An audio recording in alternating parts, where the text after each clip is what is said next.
Ayun ang balita. Okay. O, ito na mga kaiksena. Yan. Kahit sabihin nyo pang pro-government ako, may gusto ako sabihin tungkol dito. Huwag nyo ako pinipigilan ha. Sasaktan ko kayo dyan.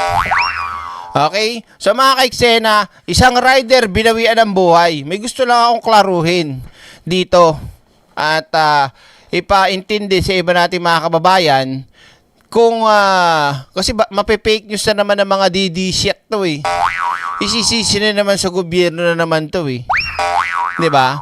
Okay. So isang motor rider taxi ang nasawi habang pumipila doon sa makukuwang ayudang 5,000 pesos.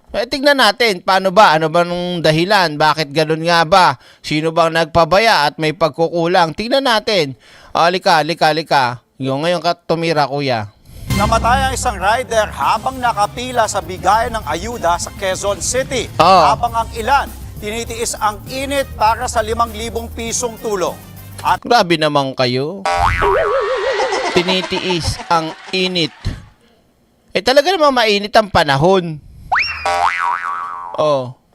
live mula po sa Makati City kung saan meron ding bigayan ng ayuda. Nasa frontline ng balitang yan, si Rainiel Pawid. Rainiel, kamusta ang mga nakapilang rider dyan?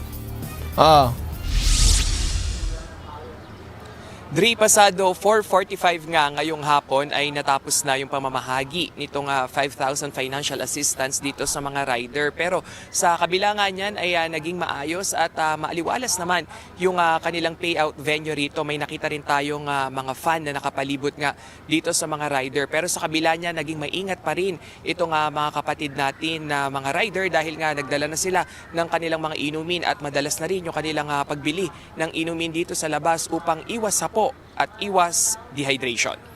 Anong hapo? Iwas hapo. Hapo? Ano ka AI? Diba? Tulong-tulong pang nire-revive ng mga lalaking ito ang kasamahan nilang rider sa Quezon Memorial Circle kahapon. Kalagitnaan kasi ng pila para sa special payout ng ayuda mula sa DSWD, hinimatay ang rider. Ilang minuto rin nilang sinubukang i-CPR ang lalaki hanggang sa dalhin na ito sa ospital. Pero hindi na siya umabot doon ng buhay. 44 anyos ang nasawing rider at residente ng Pasig. Grabe, bata pa, no? 40 lang, no? 40. Alam nyo ba kung bakit ko gusto i-content to? Kung tutuusin, sasabihin ng iba dyan. Dapat di mo na i-content yan, direct, kasi baka sabihin ng mga DDC at sisiraan lang na naman ng gobyerno dahil dyan. Ang tanong, sino may gusto mangyari to? Di ba wala? Una na yan. Tuloy natin. Hindi pa malinaw ang eksaktong kinamatay niya pero base sa monitoring ng Pag-asa, 38 degrees Celsius ang heat index o damang init sa Quezon City kahapon. Agad nakiramay ang DSWD sa naulilang pamilya ng rider. Pakinggan nyo to ha. Sinagot na ng ahensya ang mga gastusin sa ospital at pagsasaayos ng burol at libing ng rider. Binigyan din ng tulong ang mga naiwang anak ng rider para sa kanilang pag-aaral. Sa kabila ng insidente, tuloy ang weekend special payout para sa mga motorcycle taxi at delivery service riders sa Metro Manila. Stop. Ngayon, ito yung komento ko mga kaiksena. Ako, motorcycle rider taxi din ako. Pero hindi na nga ako pumila mga kaiksena eh. Kasi alam niyo yun, okay naman ako. Hindi naman ako ganong super kayod na halos hindi ka na natutulog para pumasada, bumiyahe, di ba? So, yung imbis na makukuha ko, para na lang sa iba. Pero ito punto ko mga kaiksena, dun sa namatay, wala po tayong sinisisi sa nangyaring pagkasawi ni kuya, ano? Pero bilang kagaya niyang motorcycle rider taxi, kung minsan, yung iba, ito legit to mga kaiksena, totoo to. Pero ako kasi hindi ko ginagawa. Merong mga bumabiyahe ng mga angkas joyride na kung minsan hindi natutulog ng maayos o puyat. Saka ngayon wala nang sinisino sa edad kung ba high blood ka, kung ikaw ba ay tawag dito may lahi ng sa puso o high blood, nai-gets nyo. So hindi pa nga nasasabi at nalalaman pa yung health history nung rider. Kung makikita nyo mga kaiksena, kahit yung mga nagagrab, yung mga sobrang hapit na kumita ng pera kasi pag bumiyahe ka ng ganyan, lalo na sa kagaya ng motorcycle rider taxi, may reward kasi, may dagdag. Halimbawa, makasampung rides ka, may plus. Hindi ko na sabihin kung magkano. Halimbawa, ang inyong, halimbawa si Angkas o si Joyride o si Move It, pag nakasampu ka, halimbawa lang kunyari, hindi ko sabihin eksakto halimbawa nakasampu ka, mayroon kang plus 300. Pag naka 15 ka, 20 ka, may plus na naman yun. Pagka lumampas ka pa doon, may dagdag na naman yun. Naintindihan nyo? Ngayon, kapag sinuma mo lahat yun, mga kaiksena, at na-reach mo yung pinaka-goal na pinakamataas, ang laki ng kita mo. Kaya yung ibang mga rider na nagaganyan, kung minsan talagang hinahataw nila talaga. 'Di ba? Hindi ko naman sinasabi na nagpuyat siya ng araw na wala siyang tulog. Hindi natin alam yung mga nagdaang araw kung sinasagad niya yung sarili niya. Yan ang problema sa mga ibang motorcycle rider taxi, mga kaiksena. Kailangan alagaan din yung katawan. Kasi laging nasa initan. Hindi natin alam kung may high blood yun, may sa puso, 'di ba? Tapos ang init ng panahon, 'di ba? Yung iba pumipila sa ganyan, pagkatapos bumiyahe ng madaling araw, dediretso. Dediretso pa ng pila. Siyempre gusto nila makakuha ng ayuda. Hindi na natulog, pumila. Hindi ko sinisisi si rider. Pinapaintindi ko lang sa mga kababayan natin yung possible na situation na nangyari o maging cause ng pagkasawi, umabot sa ganon. Halimbawa, bumiyahe ngayong gabi, rat-rat siya, rat-rat, pagod. Tapos, para mauna sa pila, sumagad pa siya, tinuloy niya pa yung pamamasada niya hanggang umaga, tapos wala nang tulog. O tapos pumila ka ngayon. Pag pila mo, wala kang tulog, pagod ka, ang init, na heat stroke ka. O paano ngayon yan? Sa tingin nyo ba gusto ng DSWD na may mamatay? Bakit yung iba naman, 'di ba? Hindi naman sila na wala naman nangyari sa kanila. 'Di ba? Tsaka na nakakapagtaka, yung ibang nagpe-payout nasa covered court. DSWD bakit diyan nasa lansangan? 'Di ba?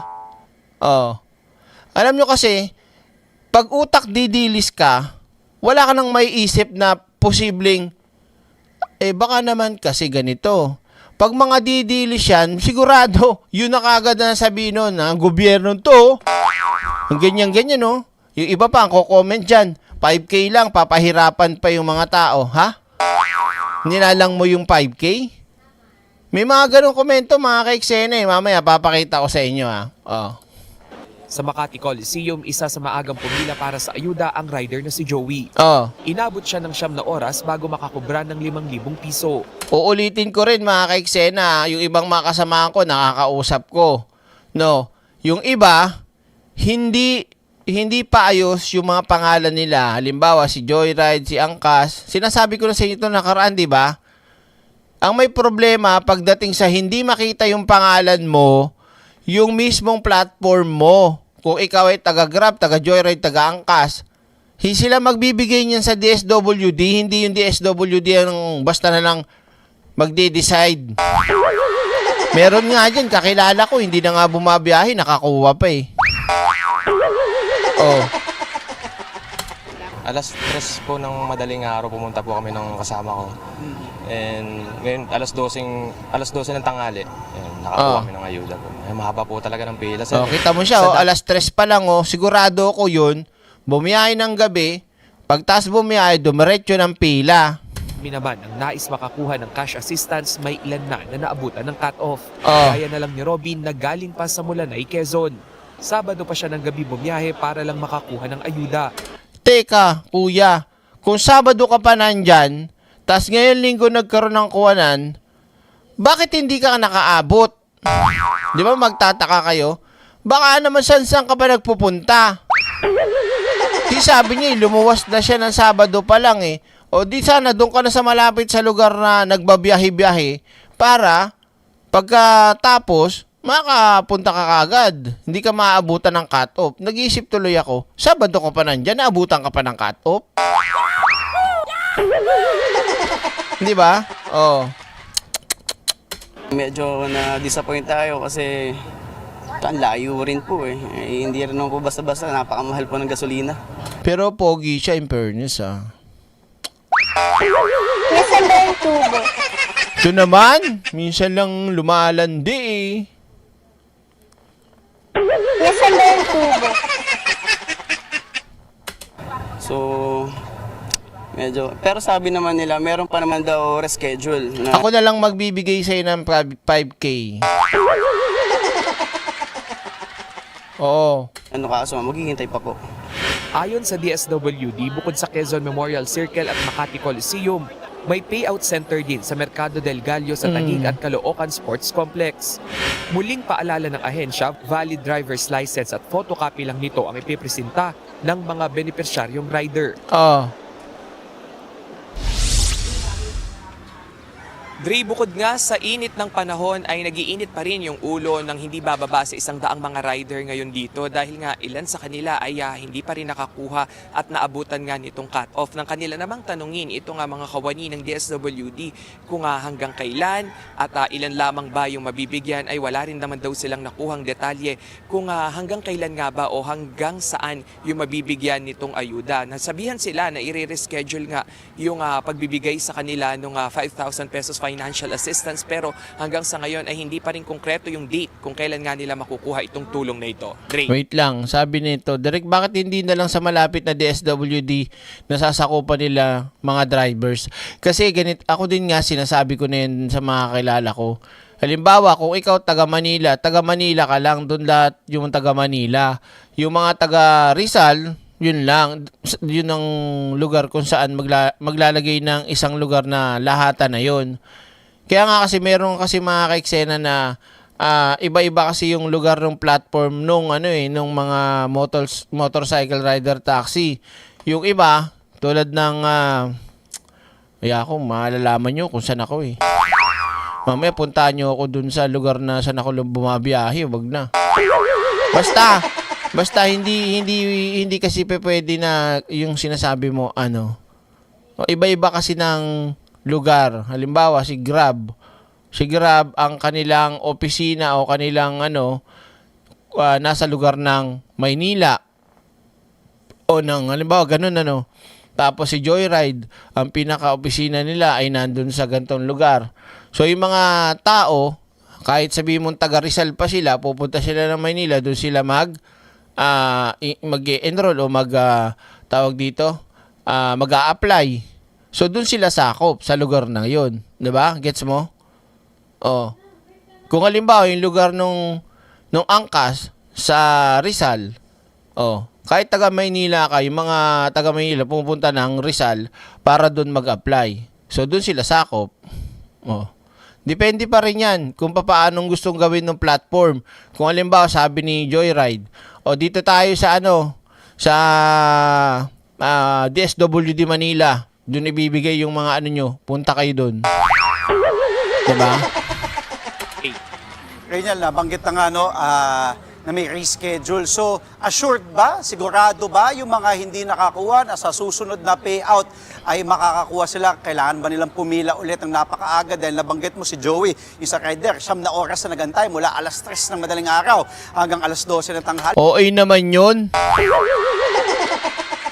Hoy, bumiyahe kasi yun panggabi. So, paano mas mapapadali yung proseso? Anong gagawin na paraan ng DSWD para mas maging maayos ang proseso para sa ating mga rider na makakuha ng kanilang mga ayuda? Dre, sa una mong tanong kung may kasiguraduhan nito, by words ng DSWD ay meron naman daw talaga na susunod. Pero sa salita lang yan. Ito nga mga rider na nandito, yung ilan sa kanila ay parang nananawa na rin doon sa mga salita na yan. Dahil hindi lang ito yung unang beses na napurnada nga yung pagkuha nila ng 5,000 piso na ayuda. Yung isa pa sa nakausap natin kanina, last Friday lamang ay nagpunta siya doon sa isang payout center at naabutan din siya nitong tinatawag nga na cut-off nitong DSWD at sinabi na yun nga no, dahil may special payout ngayong weekend, pinapunta siya ng 18 or 19. So ngayon ay wala na naman daw siyang napala. So hindi niya na alam kung susundin niya pa ba yung mga salita na ito ng DSWD at susubok pa sa kung magkakaroon pa ng isang payout. Dahil ang sabi niya, hindi ba mas malaki yung porsyento na may maiuwi siya sa kanilang pamilya kung babiyahin na lamang siya kesa nga maghintay lang daw sa wala. Dre. Nel, isa na lang, huling katanungan na lang mabilisan, no? Doon sa nangyari nga sa Quezon City, kasama ang palad ay may nasawi. Ito ngayong araw sa Makati, wala naman nangyaring aberya. Bukod doon sa mga hindi nakakuha ng kanilang payout, wala namang nahimatay o nagkaroon ng problema sa kalusugan ng ating mga rider na pumila ngayong araw. Good thing, Dre, no? Dito nga ay open area din naman ito at nagdagdag sila ng mas maraming fan. So nung binisita natin kanina yung payout area, hindi bababa sa 10 yung mga misting fan na nakapalibot doon sa mga rider. Pero sa kabila niyan, Dre, nung pagitan ng 1 p.m. to 3 p.m. ay ramdam na ramdam yung init dahil sumisingaw nga yung alinsangan dito sa konkreto, no? At yung ilan sa kanila ay nakaramdam ng sakit ng ulo at pagkahilo pero nagpatuloy pa rin sa pagpila para nga makuha pa rin yung kanilang ayuda. Ray. Okay, mag-iingat kayo dyan. Live mula sa Makati Coliseum sa Makati City. Maraming salamat, Rainiel Pawid. Di ba? Depende talaga yan mga ka-eksenas dun sa platform nung rider, kung papaano yung sistema. Halimbawa ay sabihin nila, o dito may payout dito, lahat ng Grab riders natin, dito kayo pumunta at yung mga pangalan nyo nakasulat na doon at nakalagay doon. Kaya yung DSWD, taga-bigay lang sila, taga-check lang yan kung talagang nandun yung pangalan mo at wala silang ano dyan eh. Kung hindi na-lista yung pangalan ni rider, hindi nila kasalanan yun. Diba? Direct dapat card na lang para sa agency nila. Yun dapat ang magawa nun. At Alaysa, Mari. Ganun dapat yun. Si Grab halimbawa dapat mag-asikaso. Kagaya yung sinasabi ni Len de los Santos, direct yung mister ko po, malapit dito, yung Grab nagpasa ng online form sa kanila. O di mas madali, di ba? Yung iba, di natin alam kung anong proseso. At tandaan nyo mga ka-eksena, yung gobyerno tumutulong, gustong makatulong. Ngayon, ang may kasalanan kung wala yung pangalan nila, yung platform nung rider. Yun ang tanongin nyo, di ba? Ito na mga ka-eksena, type action, punta tayo dito. Ready na ba kayo? Puntahan na natin yung mga napahiyang mga DDS na bobong mga fake news vlogger. Huli ka na, puntahan na natin yun. Type action mga ka-eksena. Diyos ko, tuwan-tuwa ako dun eh.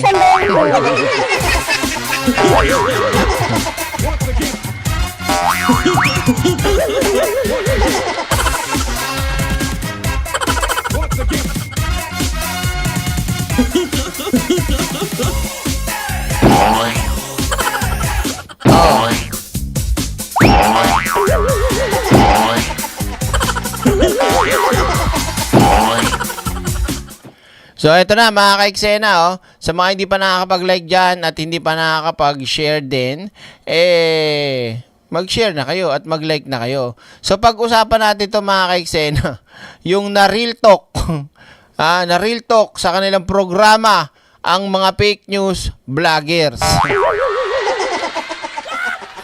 Na mga banataing hut-huteros, mga gamiteros.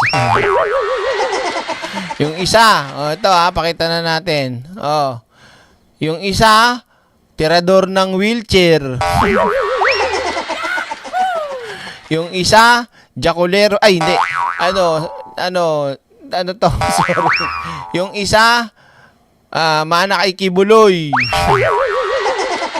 Si Boy Lolo. Tapos yung isa naman, ang ayaw pang pumutok na bakla. Tapos yung isa naman, tirador ng 14 anyos na bobo. Tapos yung isa naman, biyak ang uso. Tapos yung isa naman, Walang bilang. Sino doon, Direk? Wala yung naka-silver na Amerikana, walang bilang. Tapos, ito pang kalbo. Oh, tirador din to ng fake news. Nasaan ba yung tubo?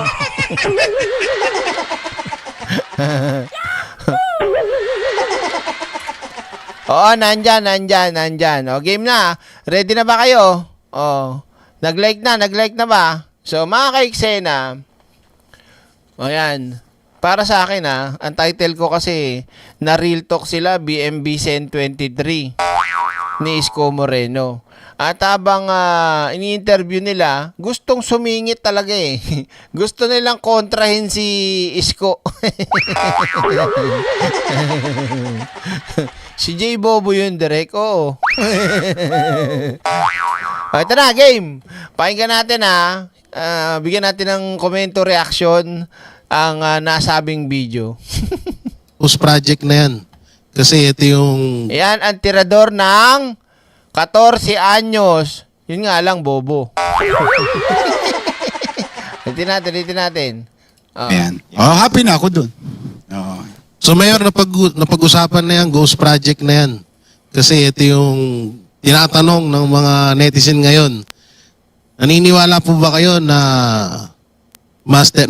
mastermind nga talaga si Bongbong Marcos sa nakawan na nangyayari sa gobyerno? Alam nyo mga kaiksena, itong programa na to ay ginawa talaga bilang propaganda sa mga taong gusto nilang sirain, sa mga taong gusto nilang iskandaluhin, at sa mga taong gusto nilang pabanguhin. Pero this time, gusto nila mga kaiksena na bumanat o magsalita si Isko against sa gobyerno. Yun lang ang mali nila dito, mga kaiksena. 'Di ba? Alam nyo, basa ko dito, 'di ba tinanong si Isko dito na balimbing ka ba?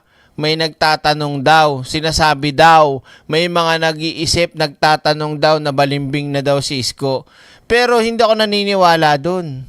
Dahil ang totoong may gustong malaman yan at nagsabi niyan, sila mismo.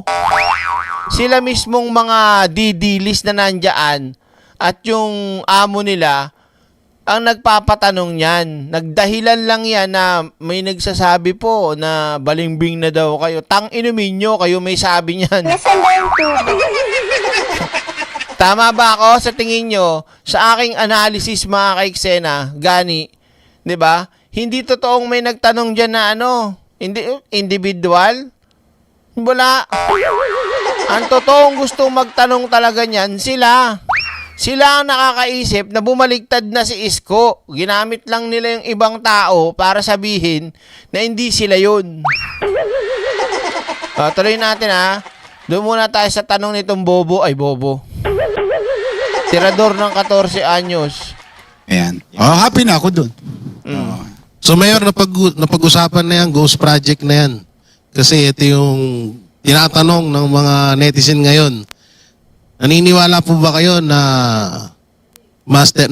mastermind nga talaga si Bongbong Marcos sa nakawan na nangyayari sa gobyerno? Ano yun chismis yun Oh. Chismis yun eh.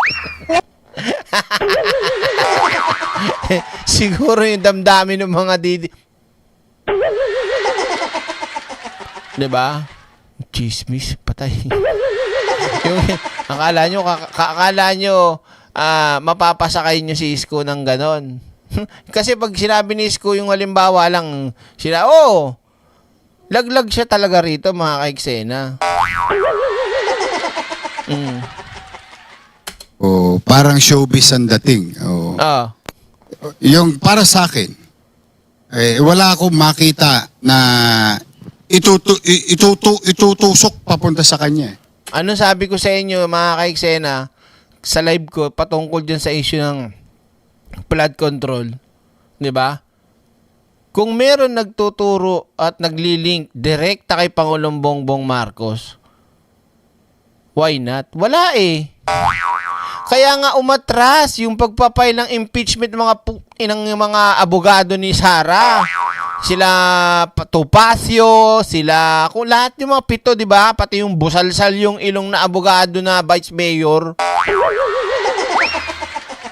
Di ba? Hindi nila nagawang ituloy kasi nga wala silang ebidensya na may tuturo na involve yung Pangulo. Eh si Isko na nagsabi, di ba? Oh. Sinusuportahan niya si Isko, di ba? Naniniwala kayo mga banataing mga ob-ob. Oh.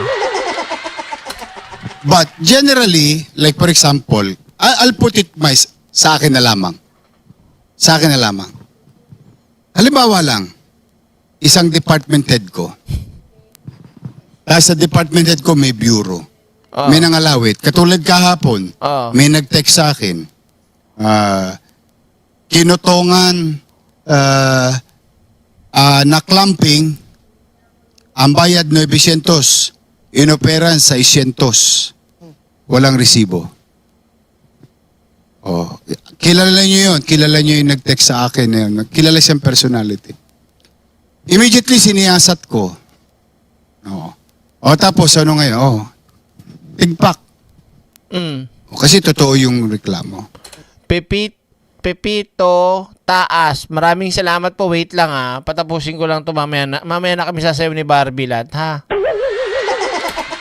So sabi ko, pag pinabayaan ko yun, yung simula sa baba, palo kay Oli, Oli papalo sa akin. Ako mananagot as leader. Kasi under sila sa executive. Aakuin mo. Aakuin mo yung responsibilidad. Ganun ako. Oh, pero yung ipagtuturo ko yung ibang tao, hindi ko titingnan ang sarili ko, baka mamaya maligaw tayo ng landas. Oh. Kaya may kasalanan ba si President Marcos? Ako tingin ko wala. Nasaan ba yung tubo? Ano kaya pakiramdam ng mga hayop na mga DDS nung narinig? Tingin ko wala. Si Isko may sabi. Oli, Dada, Boss Dede, Baklang Banat Bay. Nasaan ba yung tubo? Ay, siyempre, tamang dead man na lang kayo, patay mali siya kayo, di ba? Oh, saktan kayo. Oh, tandaan natin ha, hindi naman sila okay ni Mayor Isko si Pangulong Bongbong Marcos nung kampanya, talagang dinudurog ni Isko, di ba? Oh. Para magsabi Isko ng para sa akin ay wala, hindi mo kasalanan si Pangulong Bongbong Marcos. Sa ngayon. Oh. Sa ngayon, malinaw yan ang mga kaiksena. Ano din sabi ko sa inyo? Oh. Hanggat walang ebidensya, hindi tayo pwedeng basta-basta maniwala kahit kanino patungkol kay Pangulong Bongbong Marcos. Sabihin na natin, pag may ebidensya, di kasuhan nyo, magkaalaman kung gaano ka-legit yung ebidensya. Ganun lang yun. Diba? Oh, ano nga ulit yun, Mayor? Pas nga. Maligaw tayo ng landas. Oh. Kaya may kasalanan ba si President Marcos? Ako tingin ko wala. Sa ngayon. Kasi wala namang ebidensya eh. Ngayon, may kasalanan ba yung iba? Ay, nakita ko yung mga tinuro. O di ba pinailan ng kaso? Yung sagot ko kanina, yung kaninang sinabi ko na may mga hinihiring sa sandigan, may hinihiring sa ombudsman, may hinihiring sa korte. Ayun, dapat mapapanagot. Ngayon, kung sino pa matatamaan, buntot nyo, hila nyo. Pero Yorme, let's follow. Ilulusot niya ba, ha? Ilulusot niya ba? Oh, papasok pa yung bakla, oh. Yan. Yan ang mga sinasabi natin na nagpapatato para masabing lalaki. Yan. Para mukha kang astig kasi may tato ka, pero ang totoo, barbilat ka rin. Tanungin nyo si Nino Barsaga, barbilat yan. Tawa, kahit maglalaki, wala magkagusto dyan eh. Nasaan ba yung tubo? Oh, ay meron siguro. Kasi big time na ngayon yan. Tinan mo naman, gintong relo, gintong bracelet, gintong singsing, gintong kwintas, sasakyan, ang dami, motor, ang dami. Diba? Maraming ipon. Magkakagusto na talaga dyan kahit maganda pag nalamang mapera. Pero kung ordinaryong tao yan na, ay hindi pala tao yan, alien yan eh. Oh. follow your logic. Yes. Sabi nyo kung nagkamali yung isa, tinuro si ganito, tapos hindi nyo inaksyonan, kayo may kasalanan. Tama. Ganun na nangyari. Si Zaldico may kasalanan, hindi inaksyonan ni Romualdez, so si Romualdez ang tinuturo. Eh alam naman natin, whether we like it or not at we deny, si Romualdez, hindi naman gagalaw yan nang walang basbas ng presidente. So there is a corruption from... Kitang-kita nyo na ayaw pumayag ng mga hindot, 'di ba? Ayaw pumayag doon sa sinabi ni Isko. At ito pa malupit, talagang gusto nilang ipalusot yung kanilang propaganda naratibo na idawit at ituro si Pangulong Bongbong Marcos. Nasaan ba yung tubo? Ay, nako, nakakaloka ka talaga, Banat Bay. Diyos ko. Magkano ba talaga kasi? Ang laki ng sahod nyo, ah. Oh. bottom na nanggaling sa Kamara, imposible namang walang kinalaman ng presidente. May Oo. tinatawag kasing by association Sinabi na nga kanina, di ba? Oh. Ngayon, siya yung mayor. So, merong nangulawit sa kanyang gobyerno ni Isko. Anong ginawa? Inaksyonan niya. Oh, naaksyonan. Ang gusto palabasin ni Banat Bay, yung ginawa ni Pangulong Bongbong Marcos mismo nang malaman ng korupsyon ng mga hindot na mga involved sa flood control. Anong ginawa, di ba? Isiniwalat, sinabi sa tao, nagpaimbestiga, at ngayon sa mga oras na to may mga nakakulong, 'di ba? At hindi tumitigil ang gobyerno para mahuli si Saldiño. Si Banat Bay, ano sabi ni Banat Bay? Tinang palusot Gusto talaga niyang gusto niya talagang may isingit. Gusto niya talagang ituro si Pangulong Bongbong Marcos at pagturo na rin kay Romualdez. Buntot nyo, hila nyo. Pero Yorme, let's follow your logic. Yes. Sabi nyo kung Tingnan mo, dilaw na dilaw siya, nagkamali yung isa, tinuro si ganito, tapos hindi nyo inaksyonan, kayo may kasalanan. Tama. Ganun na nangyari. Si Zaldico may kasalanan, Ganun daw yun nangyari. Tanungin ko kayo mga kaiksena, hindi ba inaksyonan ni Pangulong Bongbong Marcos yung issue ng mga flood control o mga ghost project? Kumpara mo kay matandang fentanyl yung amo mong karton, tanga. 'Di ba? Anong sabi ni Digong? Dito sa DPWH, madami talaga hindi man kasi ito sabi ko, marami talaga mag-resign dyan sa yung corruption ng mga flood control ghost project. Madami yan sila. Di ba? Tang inumin mo, Banat Bay, ang bobo mo. Literal bobo ka. Double standard ka, talagang hayop ka. Yung amo mong matandang fentanyl na karton na nandun nakakulong, siya mismo pinaglalantad niya na sa bunganga niya na maraming korupsyon pero wala siyang ginawa doon sa DPWH. Si Pangulong Bongbong Marcos, siya, inilabas niya hindi lang yung mga sinasabing kabulastugan, pati yung mga kontraktor, pati yung mga kasabwat, inilabas. Tapos sabi mo walang ginawa, bobo ka nga talaga. Nasaan ba yung tubo? hindi inaksyonan ni Romualdez, so si Romualdez ang tinuturo. Alam naman natin, whether we like Si Pangulong Bongbong na nga mismo ang umaksyon. Tanga-tanga mo talagang bakla ka. it or not at we deny, si Romualdez, hindi naman gagalaw yan nang walang basbas ng presidente. Hindi, ito hindi naman sa tingnan nyo mga kaiksena, hanggang ngayon, turo sila ng turo doon sa dating speaker. Wala naman silang mailabas na ebidensya. Ang maganda talaga nito, pag naiuwi na si Zaldico, dyan magkakaalamanan, di ba? Mahirap yung puro dadalang puro kakwento Nagnakaw. wala namang ebidensya. Hindi katulad kay Sara. Kuwaw na mismo nagsasabi na may pinapasoling ninakaw. Hindi may paliwanag at hindi maibigay ang totoong pinagastusan. Di ba? Oh.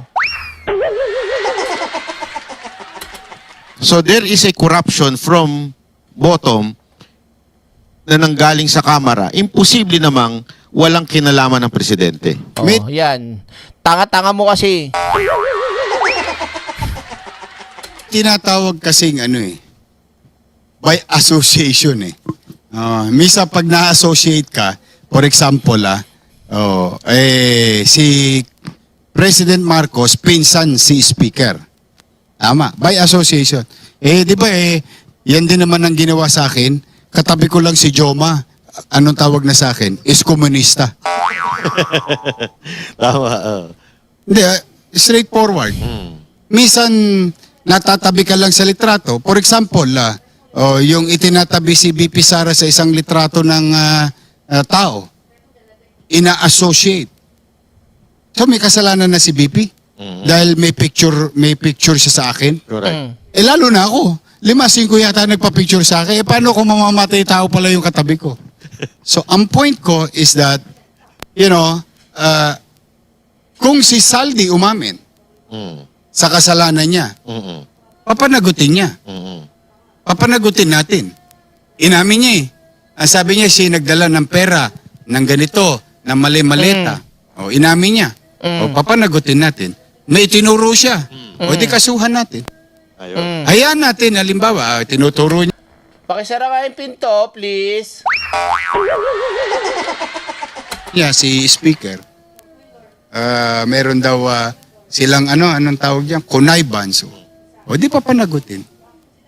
Pero ako kasi, halimbawa, katulad yan, sandpit ko yan. Di ba? Kung yung nanay nga niya, hindi siya mabantayan ng 24 oras, ako pa kaya. So they may be guilty of something or they may be not guilty of anything. Di ba? Pero pagka ang naging basihan kasi natin, chokaran, o kaibigan, o kakilala lamang, o kaya may kasalanan na siya, lahat na tayo dali. Si BP Sara, dali. Ako, dali. Kasi kung may nagpa-picture sa akin, Nyumanyanga pala. Biyahero. Biyahero. Di ba? Ang dami nun. Lalo na yung mga mainlander. Alam mo naman sa downtown. Kami, madidistinguish namin sino Filipino-Chinese, sino mga mainlander. But we are public officials. Yes. Kaya ako talaga sa totoo, sa akin lang yun ay applicable kay President Marcos na maaaring may ginagawa yung iba na hindi niya alam. Minsan na-associate lang siya. Yeah? Ganun din naman yung kay BP Sara. Bakit natin sasabihin dahil lang sa may litrato? May kasalanan na si BP Sara. Ano yun? Ano sinabi? Ano yung nagbota ng Tiape ng pera kay BP Sara? Sabi lang niya yun Yes. Di ba? So yung akin, gano'n. Kaya, ang pinakamabisa sa ating mga Pilipino, ito naman, in conclusion, ako naman, ito lang, para hindi tayo naliligaw at hindi pumapait ang buhay natin. Kasi minsan, nakakainis talaga dahil nakakakonsumi, hirap na nga. Tapos ito pa balitang naabutan mo, di ba? Tira dito, tira doon, point A to point B, 90 million. Nung hindi na-discover, point B to point A, 90 million ulit. Nung mabibisto na, ginawa pa ulit point A to point B. Pag iniisip mo yon, talaga mabibisit ka at gusto mong ilagom. Lahat na kayo, may kasalanan. Lahat kayo walang ya. Gano'n na. Ang problema noon, yung susunod na henerasyon. Yun. Kapag hindi tayo naging mainam na papanagutin yung tunay na may sala at ilalagom na lang natin sila dahil sa politika o away sa politika, wala nang tatamasahing maayos na pamahalaan. Yes. Tama ka dyan, Isko. Dahil ang gagawa lang naman yan ay walang iba kung hindi si Sara. Yung kanyang mga kadikit. Kita mo? Makita mo, gulat ka na lang. Si Bong Revilla, makakalaya yan. Maugulat ka na lang yung mga sabit. Yung mga malinaw naman na sabit sa korupsyon. Dahil kumakampi na kay Buday. Sigurado, wala na yan, makakalimutan na yan. Ang mga anak natin. Doon tayo magkwidaw. Yun yung akin. Pero Kaya ako, nanonood. Pinanonood ko silang lahat. At hindi ko sila hinuhusgahan. Whether si President Marcos o si BP Sara o sino mang senador na parang inakusahan na lang. Sila'y may sala na. Hindi, hihintayin ko yung pasya ng batas. Yes. Yung pagpasya ng husgado. Okay. Alam nyo, kahit nakakainis talaga minsan yung pagsasalita ni Isko, pero may punto naman siya eh. 'Di ba? Tama naman eh. Yan ang hindi magawa ng mga DD shit na tawag dito, antayin nyo. Halimbawa, tulad sa ebidensya. Labas muna kayo ng ebidensya. 'Di ba? Pangalawa, kasuhan nyo. Pangatlo, 'di ba? Antayin nyo yung magiging resulta. Sa kanila, chismis lang lagi eh. Kasi nga meron silang propaganda. 'Di ba? Alam nyo, nai-imagine ko at napipil ko yung mga nasa utak nitong mga bobong to, nila ng mga DD shit. Itong mga banatae. Kasi sigurado hindi nila ni-expect ganyan ang sagot ni Isko eh. Ang ini-expect nila, babardagulin ni Isko si Pangulong Bongbong Marcos. Tama? 'Di ba? Yun ang naiisip sigurado ng mga yan.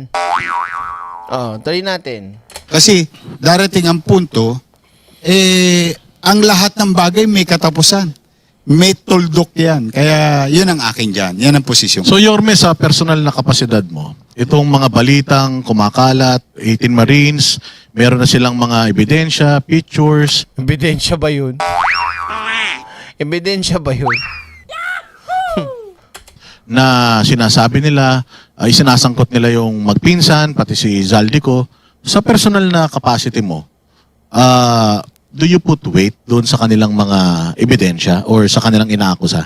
Alam nyo, umahanap talaga ng magiging kakampi to mga hayop na to eh. Gusto talaga nilang ipakita na kampihan mo kami, kampihan mo kami. Di ba? Meron kasing tinatawag na occupational hazards. Katulad kami, Paintindi mo kay J. Bobo.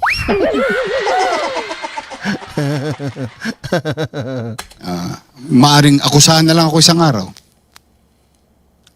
Ikaw, na MBI ka.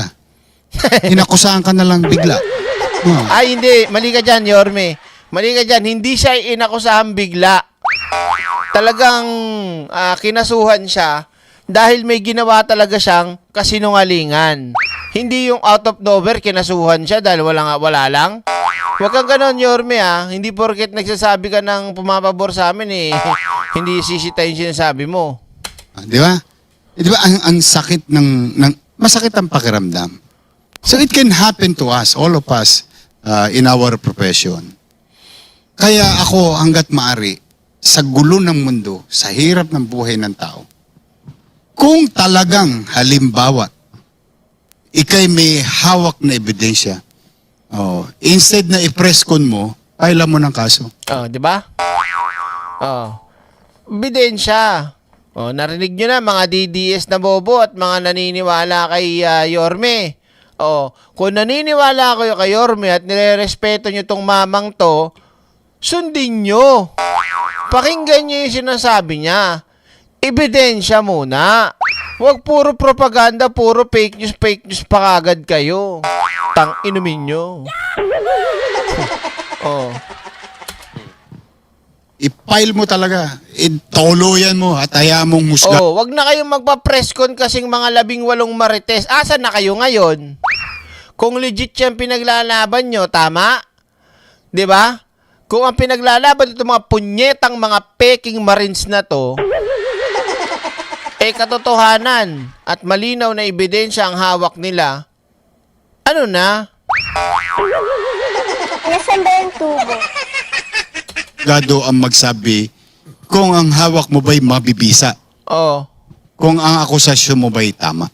Kasi that's the way. In a civilized world, in a civilized time, we must be guided by law and order.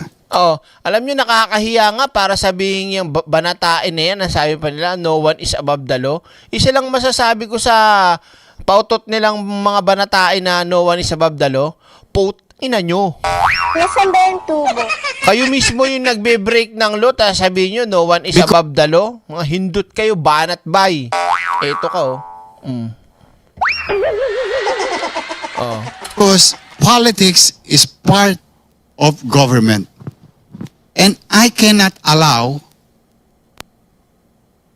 my grandchildren someday Somehow. to see we in government keep on accusing each other every now and then of something else or bad things just for the sake of destroying one person or pulling somebody's feet para ikaw ay umangat.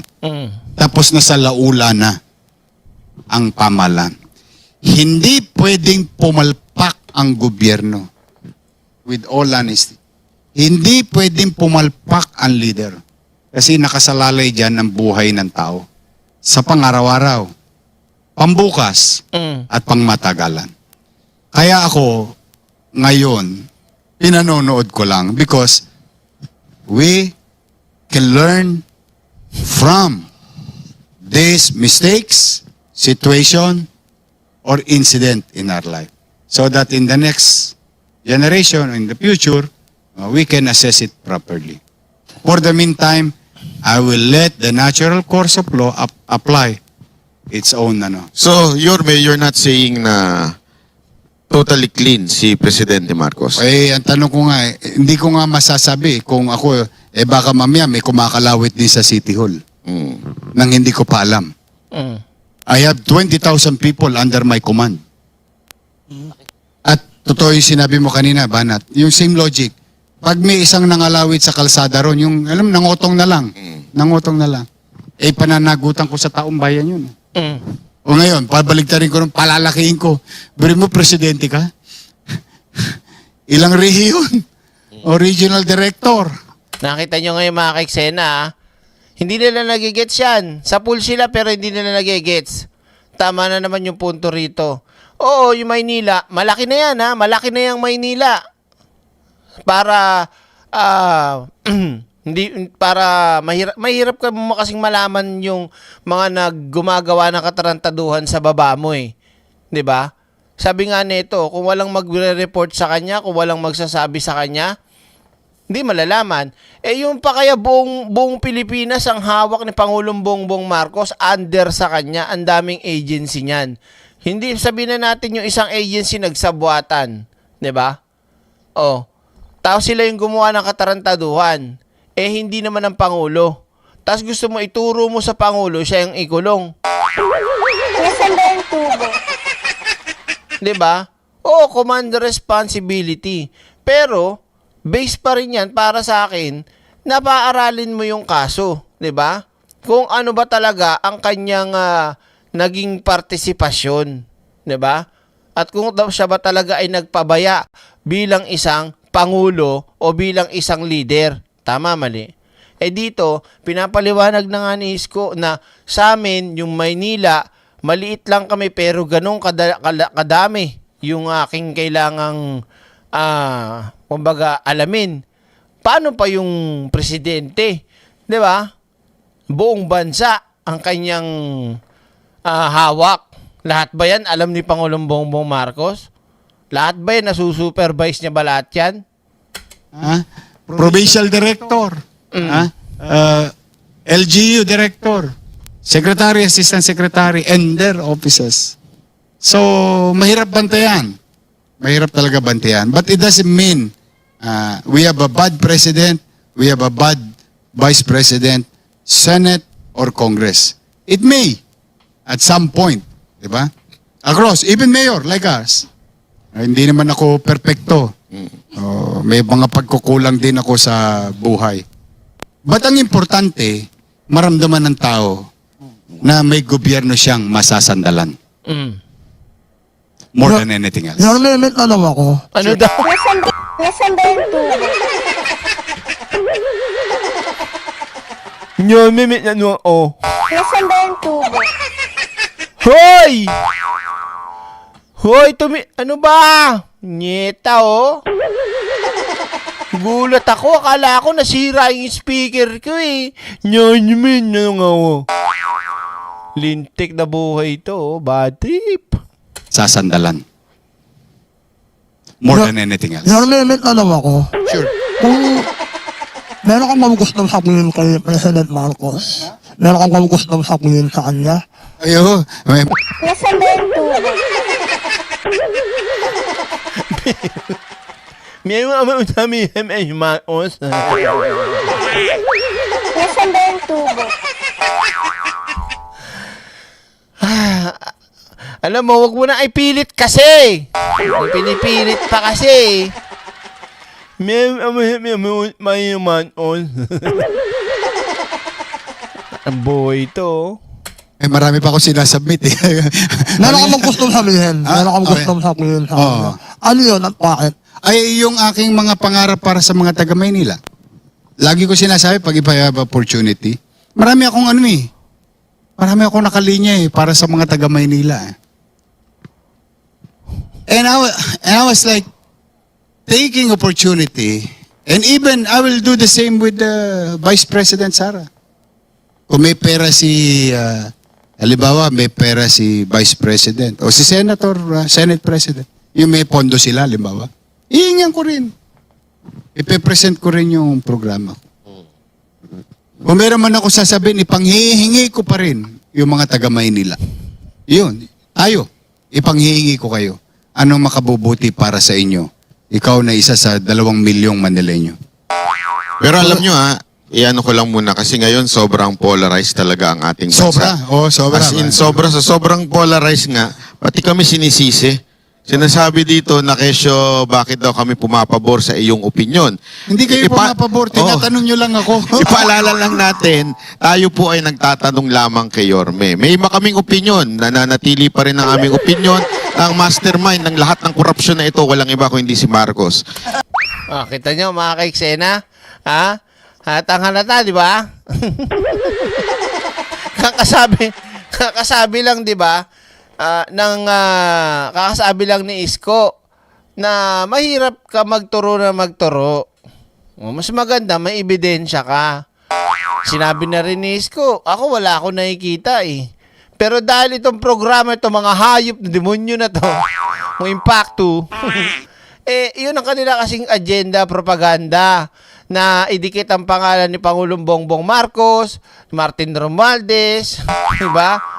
First Lady, di ba? Yung kagaya ni Sara Duterte, di ba? Nanyong lahat. Nasaan ba yung tubo? Wait lang. Hanapin ko yung wala dito eh. Yung mismong tinanong na balimbing. Yan wait lang Ito. Ayan. Happy na ako doon. Ito. Ito ba yun? Wait lang hanapin ko pa yung isa. Ba't wala yung Wait lang Balingbing, yan. Wait lang, asan na ba yun? Wait lang. Sige, patapusin ko muna, baka nandito eh. So, yun ang aming opinion. Kung iba man ang opinion ni Yorme, opinion niya yun. Tandaan ninyo, ang bansang Pilipinas ay marami ho itong kanya-kanyang city. Marami tayong kanya-kanyang abalahin. At si Yorme, ang abalahin niya, Maynila. Wala na siyang ibang abalahin kung hindi Maynila. At ako din naman, magagalit din naman ako bilang isang Manileño kung yung kanyang mga constituent ay hindi niya nabibigyan ng tulong. If sabi nga Sige nga, suntukan nga kayo. ni Yorme, if the only way para makatulong siya ay through humimod, gagawin niya. Kasi nga para sa mga taga Maynila. Kung gusto nyo na maano yung mga sinasabi namin about sa korupsyon, doon kayo manood sa mga YouTube channel namin. Dito kasi nagtatanong kami. ni Yorme. Oo. Dagdagan ko na rin na ako agree na si Bongbong Marcos ay guilty. Dediretsuin natin kasi baka sasabihin sa tingin ko 'yun. Kaya Wow, ang taray talaga. Nasaan ba yung tubo? Napapansin nyo ba? Napapansin ko? Grabe, improving ah. Improving talaga sila, no? Matagal na yan eh. Lahat sila talaga, ang laki ng in-improve. Lahat sila may mga sakit na hepa na eh, no? Oh, look at the ring, look at the bracelet, look at the watch. And malamang sa may kwintas din yan. Grabe, oh. Ang sarap palang maging DDS vlogger ni Kibuloy, ah. At ni Sarah, oh. Nasaan ba yung tubo? Yayamanin, ah. Kaloka, no? Sana all. Ang lakas pang mga magbintang. Kitang-kita naman sa katatayuan sa buhay nito mga hindot na to. Anong trabaho niyan? Sige nga, anong trabaho? Pumapasada ba ng tricycle yan? Ng jeep? Diba? Tatrabaho ba yan bilang No? Lang, hindi ako bisita. Hindi naman ako tinatanong eh. Tama. Ako tanungin mo ngayon tungkol kay Bongbong. Sige. Punta Tingin na mo ako ba po may siguro. laman yung bigas na binuhat niya? 10 kilo. Di ba? 10 kilo yun. Hindi, tama ho yun, ha? Kanya-kanya kami ng opinion. In fact, noong kanina yung sinaabay kay kung nanonood. Doon talaga sila nagtatago sa salitang opinion. Yan ang ginagamit. Dan naalala niyo yung sagot niya kay yung nabasag siya ni Attorney Claire, 'di ba? Opinion niya lang daw pero habang sinasabi niya literal na tag dito, ano ba yung ginamit niyang na 'yon? Gumamit siya ng term o nagsalita siya ng hindi pa verified na nun. Tapos sinabi niya nung sinita siya ni Attorney Claire, opinion ko lang 'yon. Nasaan ba yung tubo? Diba? Oh. Kaya nung umpisa, tinanong talaga ako ni Banat, sabi niya, pwede ba kitang tanongin kahit ano? Anything under the sun. Kasi may guess kayo, sasabihin ko yung aking paningin, paniwala, and most of it, yung sinagot ko, experience yun. May may karanasan, insidente yon sa buhay natin. Pwede naman magkaibigan kayo ng iba-iba opinion kasi sa katunayan, yung kasamahan ko, kaibigan ko, yung vlogger, nandun yun eh. Nandun yun sa kabila. Di ba? Pero magkaibigan, hindi naman yung anak ko nga, dilawan eh, alangan namang awayin ko yun. Sige, ito, isang tanong lang patungkol sa Maynila. Kasi alam naman natin na noong nakaraang eleksyon. Talagang live may nanonood. Nakakatuwa to itong eleksyon. Ayan. Kaya pinutol na yun doon. Hanapin natin yung yung balimbing lang. Hindi pala kompleto yun. Kala ko kompleto. Balimbing. Tama ba? Yan. Balimbing si Isko.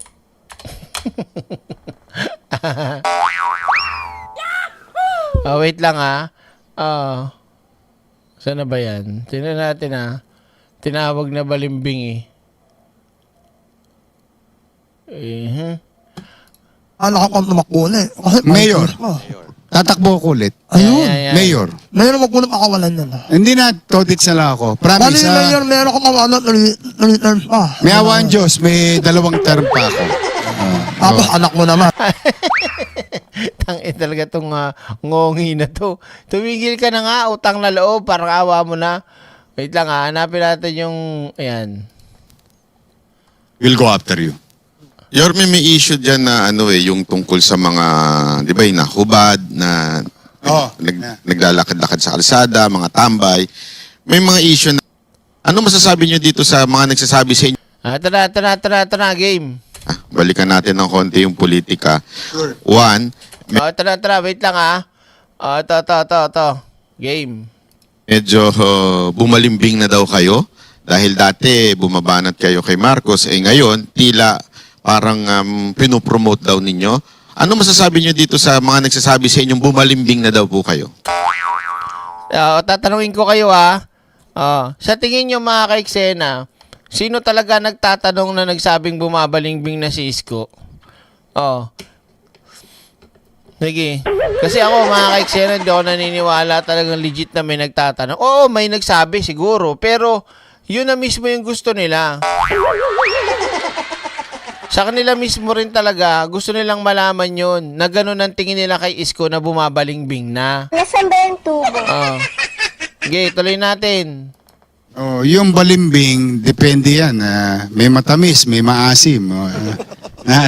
Nakain niyo na ba yun? Wala akong ganun. Action Demokratiko ko eh. At ang tinakbo ko po yung mayor. Noong nagkalaban-laban kami sa pagka-presidente nung araw, may mga bagay na nasabi na. Oh, nasabi na. Bagamat yung mga nasabi, ang taong bayan ay nagpasya na. So, ibig sabihin mga ka-eksena, para sa akin sa intindi ko at aking pagkakahimay, yung mga banat ni Yorme noon na nasabi na at na nagpasya na ang tao. So, kahit na anong paninira ni Yorme at mga kasinungalingang binitawan niya kay Pangulong Bongbong Marcos nung campaign, nung kampanya, nagpasya pa rin ng taong bayan na iboto si Pangulong Bongbong Marcos. Bakit? Ibig sabihin, hindi naniwala yung tao kay Yorme sa mga sinabi niyang mga pangit at mga kasinungalingan kay Pangulong Bongbong Marcos that time. Gets nyo? Yun ang sinasabi niya rito. Na may mga bagay na nasabi na, may mga bagay na nagdaan na at nagpasya na ang taong bayan. Yun ibig sabihin nun. Para sa akin At hindi malamang na naman naintindihan ng mga bobong banatain na naman yan. Talo ko. Olats. Talo. 31 million voted for him. Now, if you really believe in democracy, you recognize 31 million. Naniniwala sila, Isko, sa demokrasya para lang sa side nila. Tama, mali, di ba? Yan ang mga DDS. Gagamitin nila yung salitang demokrasya para lang sa kanilang interes, para lang sa kanilang propaganda. Hindi nila ginagamit yung salitang demokrasya para sa lahat. Di ba? Ganun lang kasimple. Di tapos na. Tapos na. Tingnan ninyo. Maghanap kayo. Ito, magandang challenge. Doon sa kung sino yung nag-comment. Maghanap kayo ng mga salita. Simula nung naulat sa ako pagka-presidente. Ang dami ng iskandalo na nangyari. Ano yun? Yung issue ng sibuyas. Asukal. Naalala niyo yun? Yung mga unang... asukal Asukal, sibuyas, lahat. Anything. Mga ano. Alam mo, 5-5 dinudot sa akin sa mikropono. I never made comment. Why? Ginagalang ko yung 31 million na mamamayan bumoto kay President Bongbong Marcos. Siya binoto demokrasya yun Isa pa, dagdag ko din. No, mga ka-eksena, sinasabi ni Isko pa, ato naalala ko to nung panahon natalo na, si Isko, nanalo si Pangulong Bongbong Marcos. Si Digong, ito nga kaya hayop tong si matandang pentalil na si Digong Si Digong, sabi niya kay Pangulong Bongbong Marcos, suportahan ang administrasyon, suportahan si Bongbong Marcos. Ngayon, kung didilis ka, sinusunod mo si Digong, di ba dapat sumusunod ka rin kay Digong? Hindi naman nila sinunod si Digong That time, nagsalita din si Isko nung natalo siya. Nung alam niyang talo talaga siya, nagparaya na siya. Nag-give up na siya, di ba? Tapos, sinabi niya rin, lalo na doon sa mga supporters niya, suportahan na lang natin, binoto yan ng taong bayan. Naalala niyo na nagburakay pa itong baklang si Banat Bay ng malaking ulo. Di ba? Yung todo, yung kahihiyan niya sa sarili niya, abot-abot. Kasi bukod sa hindi niya na ipanalo si Isko, di ba? Sirang-sira pa siya, puro ka fake newsan. Di ba?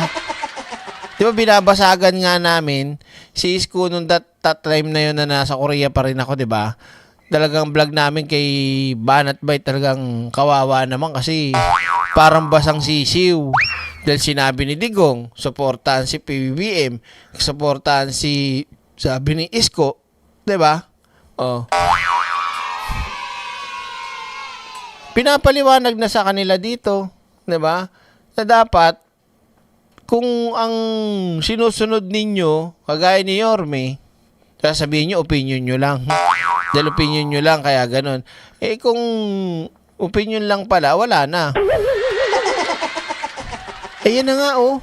'Di ba? Idol nyo si Yorme, sinusuportahan nyo, naniniwala kayo sa kanya. Kung ano yung sinasabi niya, dapat isinasabuhay nyo rin, 'di ba? O, di tapos na ako. Wala kayo narinig. O mangyari ba, naalala nyo yung kwento sa Maynila, nagsigawan ng tao, boom, malik ka na. So I listen to, salamat naman. 65% of the people of Manila voted in our favor. Ayun. O, edi, mayor na ako. Presidente si Bonget.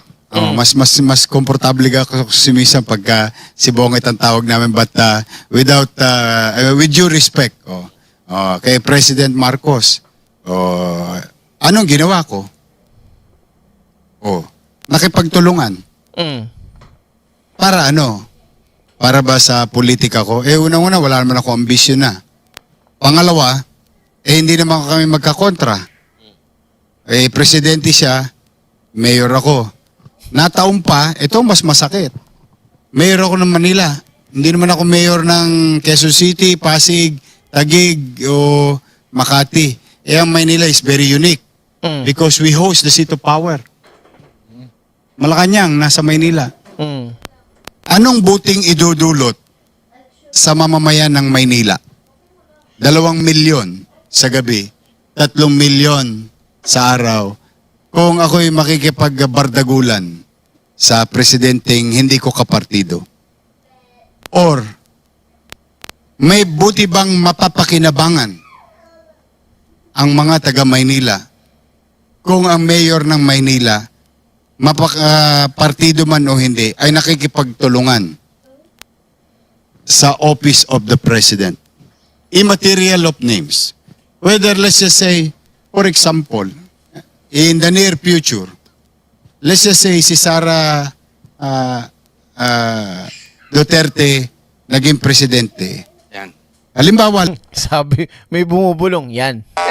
Nasaan ba yung tubo? Basta talaga pabor sa kanila, no? Kasi sinasabi ni Yorme, talaga napapatiklop sila eh. Kasi wala, hindi pabor sa atin to ha. Tahimik lang sila eh.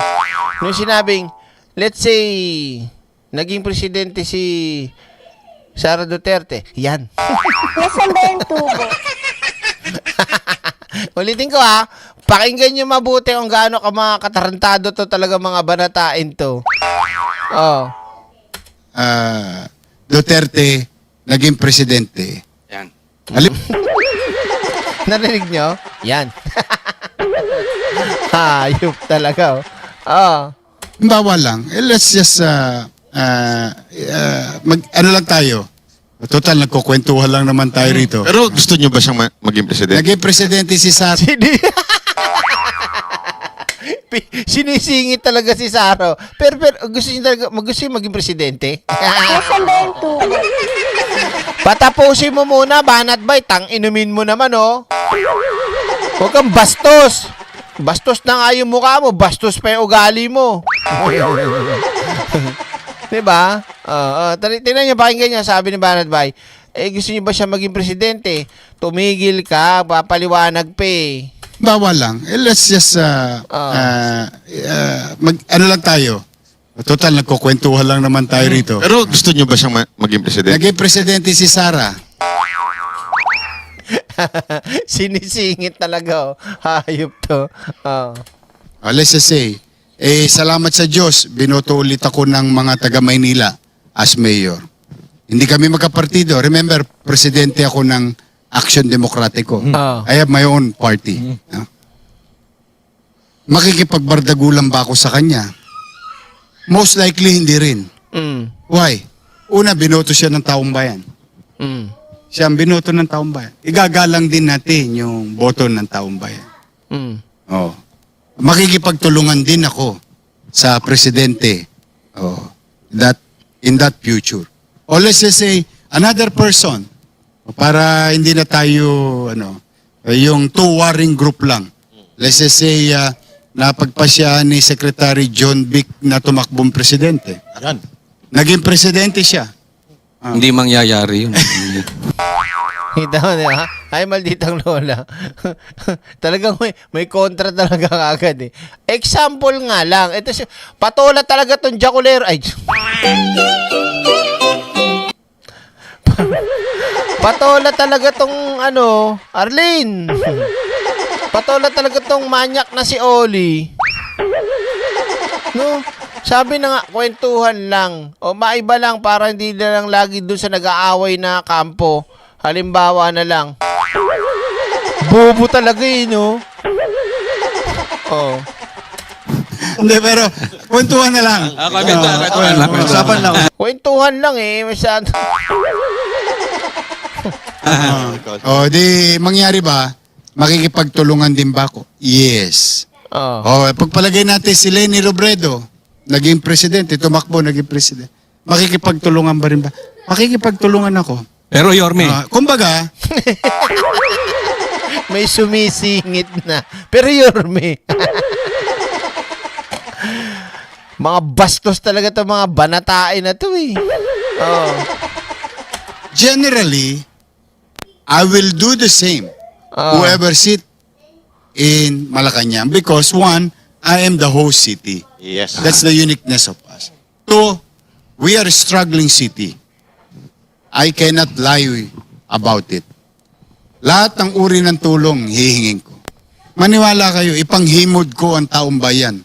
Then so be it. Hindi ko ipanghihimod, ipagkakatimawa ang sarili ko. Dahil magagalitan nanay ko, babango sa libingan niya yun. Kasi sinabihan ako ng nanay ko na huwag ako magpapakatimawa. Pero, kung taong bayan ang pag-uusapan, bakit hindi? Why? Tumakbo ako, salamat sa Diyos, sa tao, nanalo, para maglingkod. Hindi para makipag-away. Yun ang aking obligasyon. Now, I may be wrong about it, then if that is wrong, I'd rather be wrong. Addressing 2 million mouth. Especially ngayong krisis na ito. Yun ang punto ko lang. So talagang ang focus nyo yung mga taga-Maynila. Parokyal. Pag tinignan mo to sa mga politiko, yung analyst, masyadong parokyal yung mindset ko. Because, wala naman akong pakialam sa kanila sa taas. Diyan na lang kayo sa ibabaw. Magsabunutan kayo dyan. Basta todits kami. Hindi to. It's not because I don't care. It's just that may kanya-kanya tayong boxing. Tapos may kanya-kanyang arena. Jay. Si Mayor, si Chua, kamusta na kayo? Hindi na kasali, huwag na natin pag-usapan muna, dito lang tayo. Alam nyo mga kaiksena, dito sa part na to ang daming comments dito, na basa tayo Kasi, tawag dito, si Martes nagsabi sa akin ng video na to, kaya ako napanood kanina Ngayon, mga kaiksena, yung comment, galit na galit yung iba kay Isko. Diba? Aamin ba yung bumalimbing siya? Siyempre hindi. Diba? Tahimik na siya. Nakaupo na. Pero yung dati, grabing bunganga kaysa ganyan, ganito, now nothing. Yan. Nakipag-usap na si Yorme sa mga bobo. Ano pa? Yan. Yes, di dapat pagkatiwalaan. Self-interest lang. Di ba? hindi matanggap ng mga didilis no. Palibasa, okay naman sila ni Pangulong Bongbong Marcos nga. At para sa akin nakikita ko naman talaga na hindi ganun kaano si Isko kay Pangulong Bongbong Marcos. Practical lang talaga. Straightforward. Yung sinabi ni Isko, tama naman di ba? Mayor ako, presidente siya. Wala naman dahilan para magbanggaan kami, 'di ba? Basta tayo magtatrabaho. Yun ang kailangan gawin. Magtulungan. 'Di ba? Tulungan niya ako, tutulungan ko siya. Ganun lang kasimple. Suportahan dahil binoto siya ng taong bayan. Kung may bali, may ginawang katarantaduhan at kung may ebidensya, kasuhan. 'Di ba? Pero sa mga banatero, sa mga DDS, walang ganon. Hindi nga kasi nag-iisip at hindi ginagamit yung utak. Oh, may nakita na naman nga ako kamag-anak ko, natatawa na lang ako eh. Oh, yan. Asan ba to?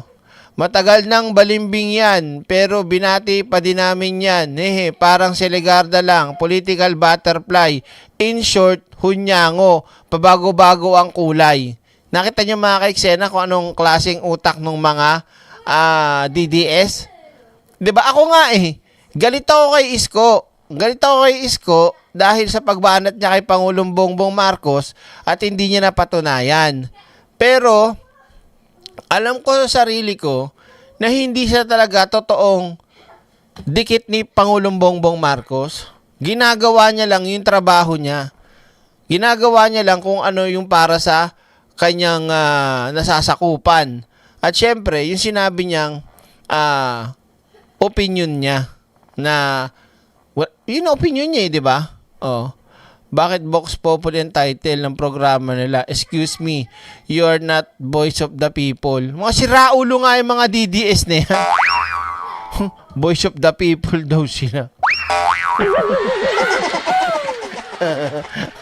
Ayan, ito pa oh.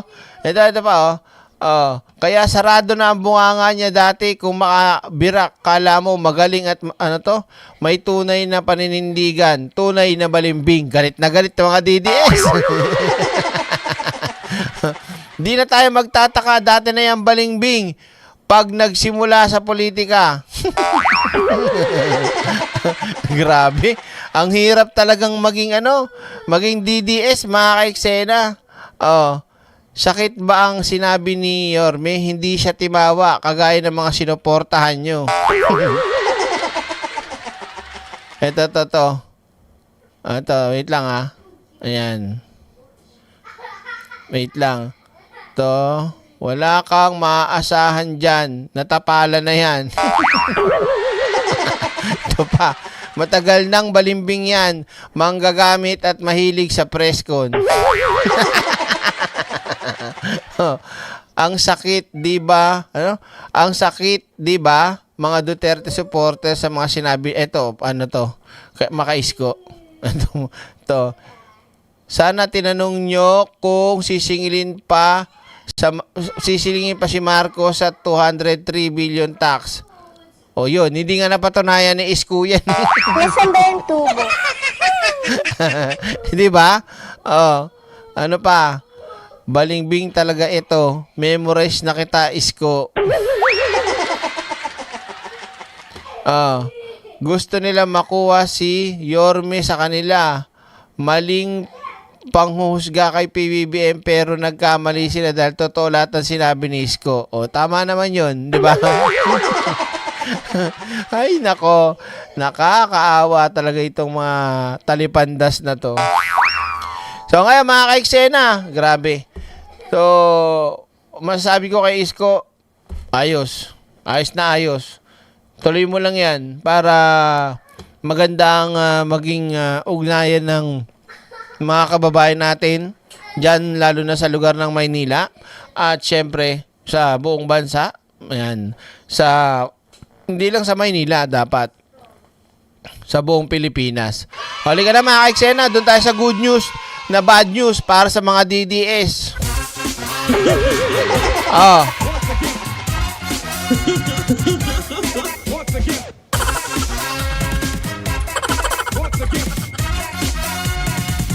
Yung mga hindi pa nakakapag-like dyan, baka pwede mag-like na kayo mga kaiksena. Hanggat tawag dito. Yan. Hanggat hindi ko pa, wait lang Saan na ba yun? Shh, quiet. Quiet, napakaingay. Lisi, pang siopaw po, direct. Oo nga, bukas pa naman 7-Eleven. Makabili nga siopaw pagtapos mag-live. Halika na mga kaiksena, mag-type action kayo. Yan, at Sasayaw muna tayo. Si Barbilat, may utang ako eh. Lizzie, maraming salamat At sino pa ba yun? Salamat ulit kay Anbo, Nets 845, Jessie G, Pepito Taas at kay Bandura at Lizzie. Maraming salamat sa inyo. Thank you so much. At dahil dyan, ipasok si Barbilat. Barbilat, Barbilat, Barbie, Barbie, Barbie, Barbilat, Barbilat, Barbie, Barbie, Barbie, Barbilat, Barbilat, Barbie, Barbie, Barbie, Barbilat. Thank you po. Halika na. So, eto na nga mga ka-eksena. Game!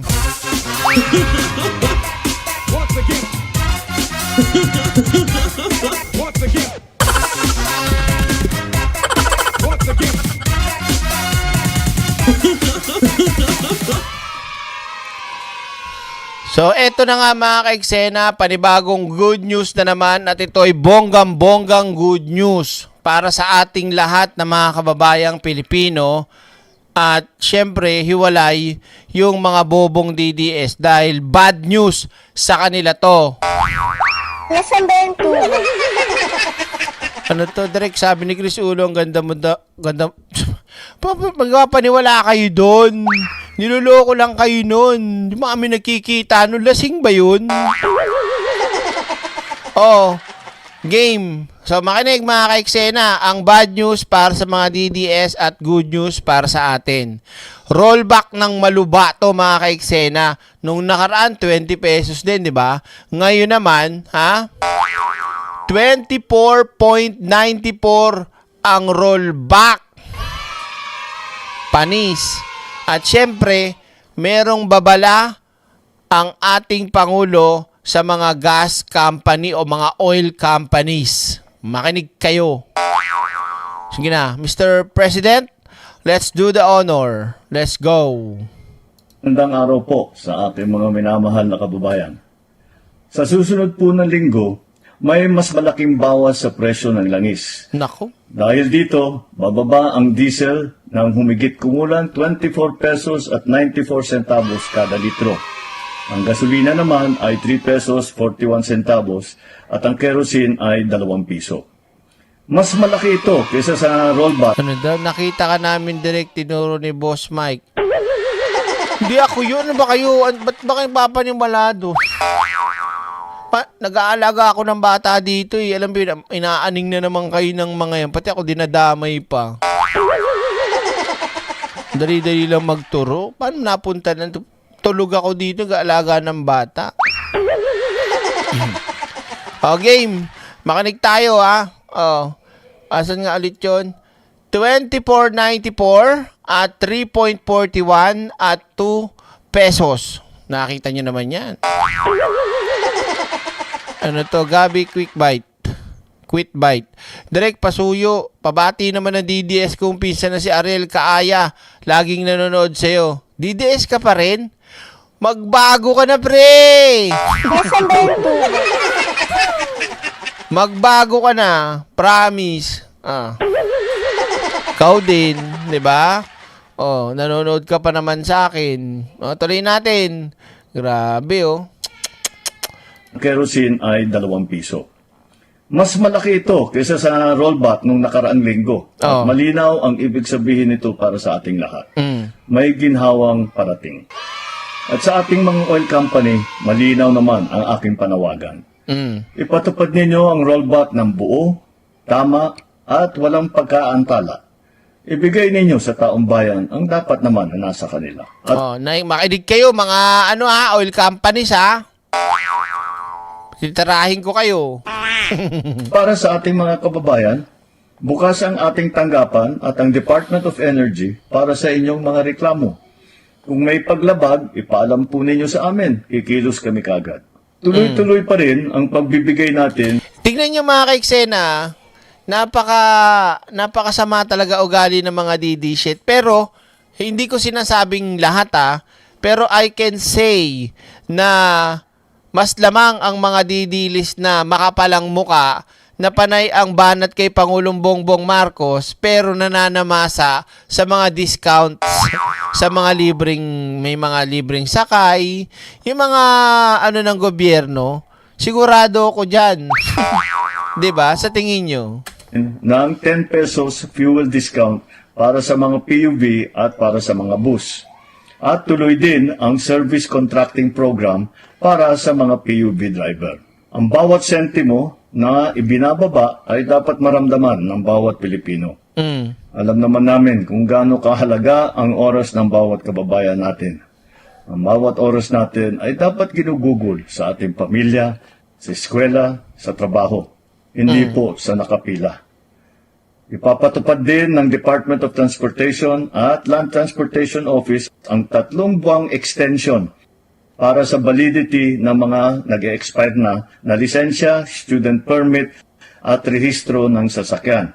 Halimbawa, kung mag-expire na yung buwan ang rehistro mo, magiging valid pa rin yan hanggang July at wala kang babayarang multa o anumang surcharge. Ba?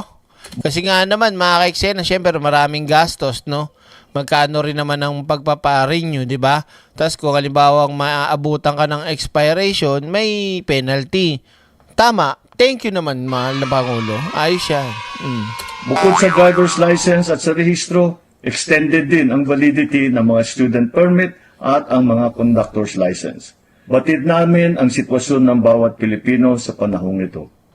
Hindi tayo titigil. Hindi tayo uurong. At hindi nating hahayaan na ang ginhawang ito ay hindi po makarating sa taong bayan. Magandang araw po at maraming pong salamat. Maraming salamat, Mr. President. At yan ang kainis ng mga DD-shit, lalo na po yung mga driver na DD-shit na sinasabing, tapos na naman, nag-rollback, mataas, oil price hike, ang taas, mag-rollback, mababa. 2 sunod na to, mga kaiksena. Nung nakaraan, 20 pesos ulit. Tapos ngayon naman, 24.94. Magkano na yon? O, tignan natin sa balita, mga kaiksena. Wait lang, asa na ba yan? Pakita ko sa inyo sa balita. Tungkol sa rollback. Wait lang Rollback. Asa na to? Wait, nawala. Rollback. Hindi yan. Wait lang, nawala pa. Hindot na yan. Ito. Saan na ba yun? Ito. Game. Wait lang, hindi pa ako ready. Game. Rollback pasok. Goy, patutupad ang pinakamalaking rollback mula nang sumiklab ang gyera sa Middle East. Pumalo sa 24 pesos kada litro ang ibabawas sa presyo ng diesel. Live mula sa Mandaluyong, nasa frontline ng balitang yan, si Ian Suyu. Ian, so magkano magiging presyo ng krudo pagpatak ng Martes? Ito yan, mga kaiksena, nakakalungkot doon sa mga kababayan natin. 2 sunod, rollback. Malaki. Pero wala tayong maririnig dyan. Wala tayong maririnig na kahit konti man lang konsiderasyon na ginagawa ng gobyerno. Diba? Ano daw? Pogi mo daw. Direct sabi ng nanay ko. Sino nanay mo? Nasaan ba yung tubo? Paano, nanay? Sino ba nanay mo? Nagkita ba kami na ano bang meron sa nanay mo? Dati ko ba siyang nanay? Diba? Walang yan. Wala silang magiging ganun man lang na salamat, Mr. President, na ginagawa nyo ang lahat ng paraan para mas lalo pang mapababa ang gasolina. Diba?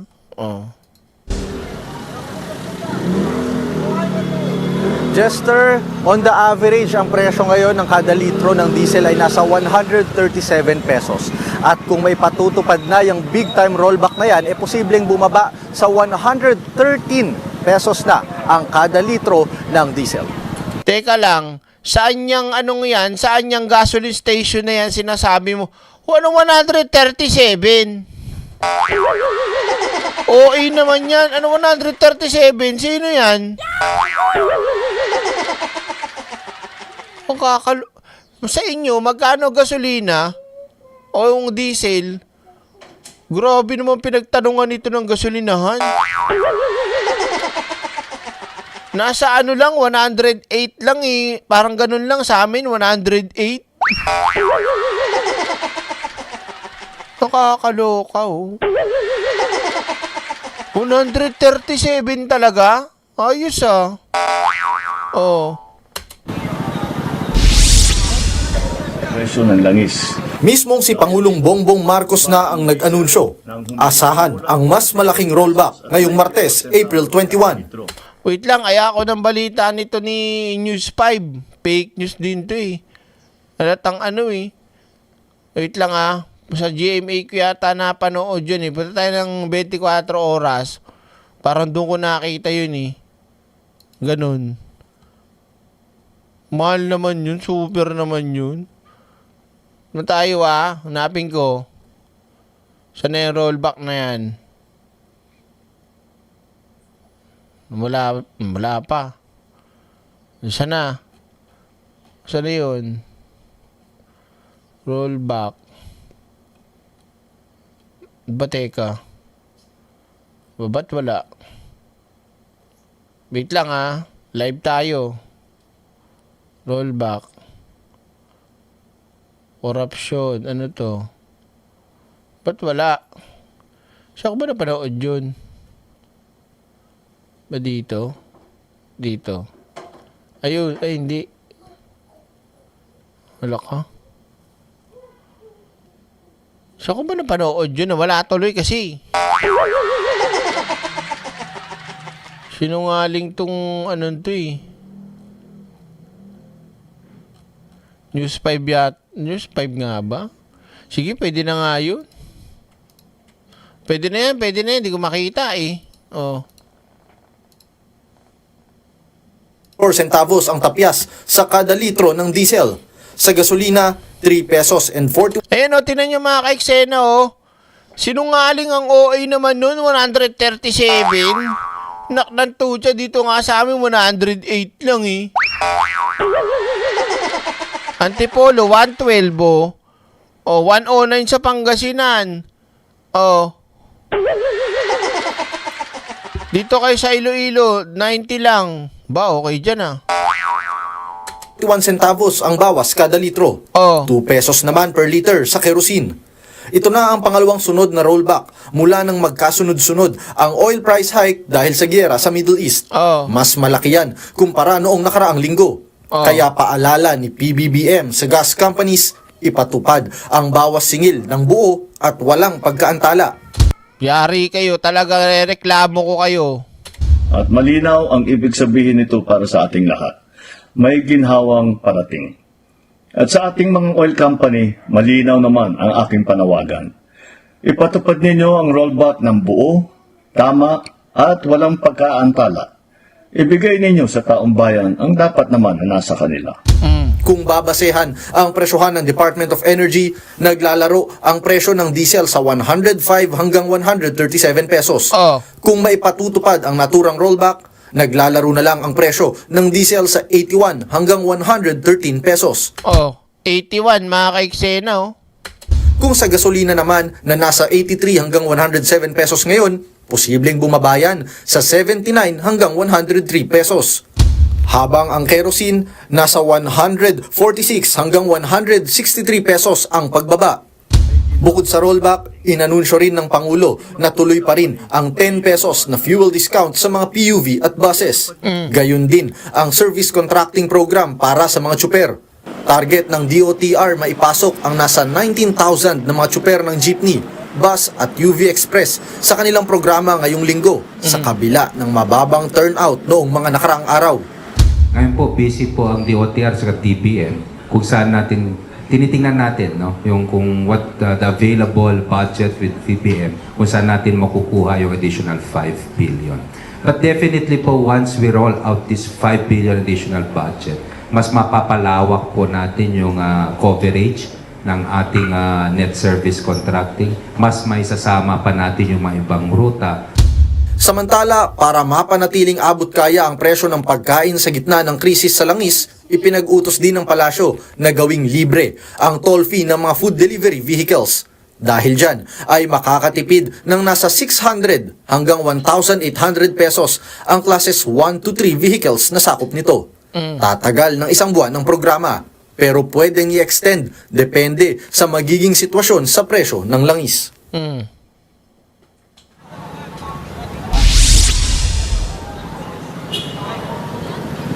Jester, ayon nga sa industry sources, ang isa sa pangunahing dahilan ng pagbaba o napipintong pagbaba muli ng presyo ng langis ay yung naging resulta rin ng week-long trading sa Platts or sa MOPS kung tawagin. Ito yung Means of Platts Singapore. Ito yung nagsisilbing benchmark ng oil trading, hindi lang ng Southeast Asia, kundi most countries sa buong Asia. Kaya dito rin tayo nagbabase kung ano yung naging resulta from the last week na trading at kung ano yung magiging epekto nito para sa susunod na linggo na presyo ng gasolina.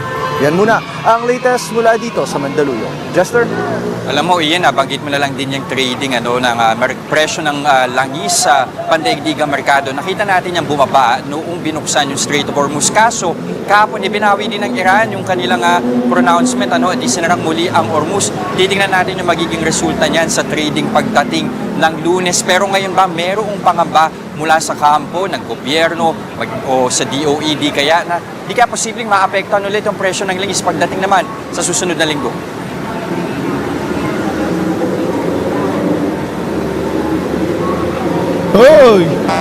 Actually, Jester, yan yung aantabayanan pa natin sa ngayon. Pero kung susumahin natin, ito na yung naging pinakamalaking rollback mula nung magsimula nga yung tensyon sa Middle East, going back pa ng nakaraang buwan. Kaya ang focus ng gobyerno ngayon, kung sakali man na tumaas man ang presyo ng langis sa mga susunod na linggo dahil hindi pa natin masasabi yan sa ngayon, maipatupad na kagad nila yung mas maganda pang mga tulong para sa mga kapatid nating tsuper, lalo malaki na yung naging epekto nito o pagkalugi sa kanilang araw-araw na pamamasada.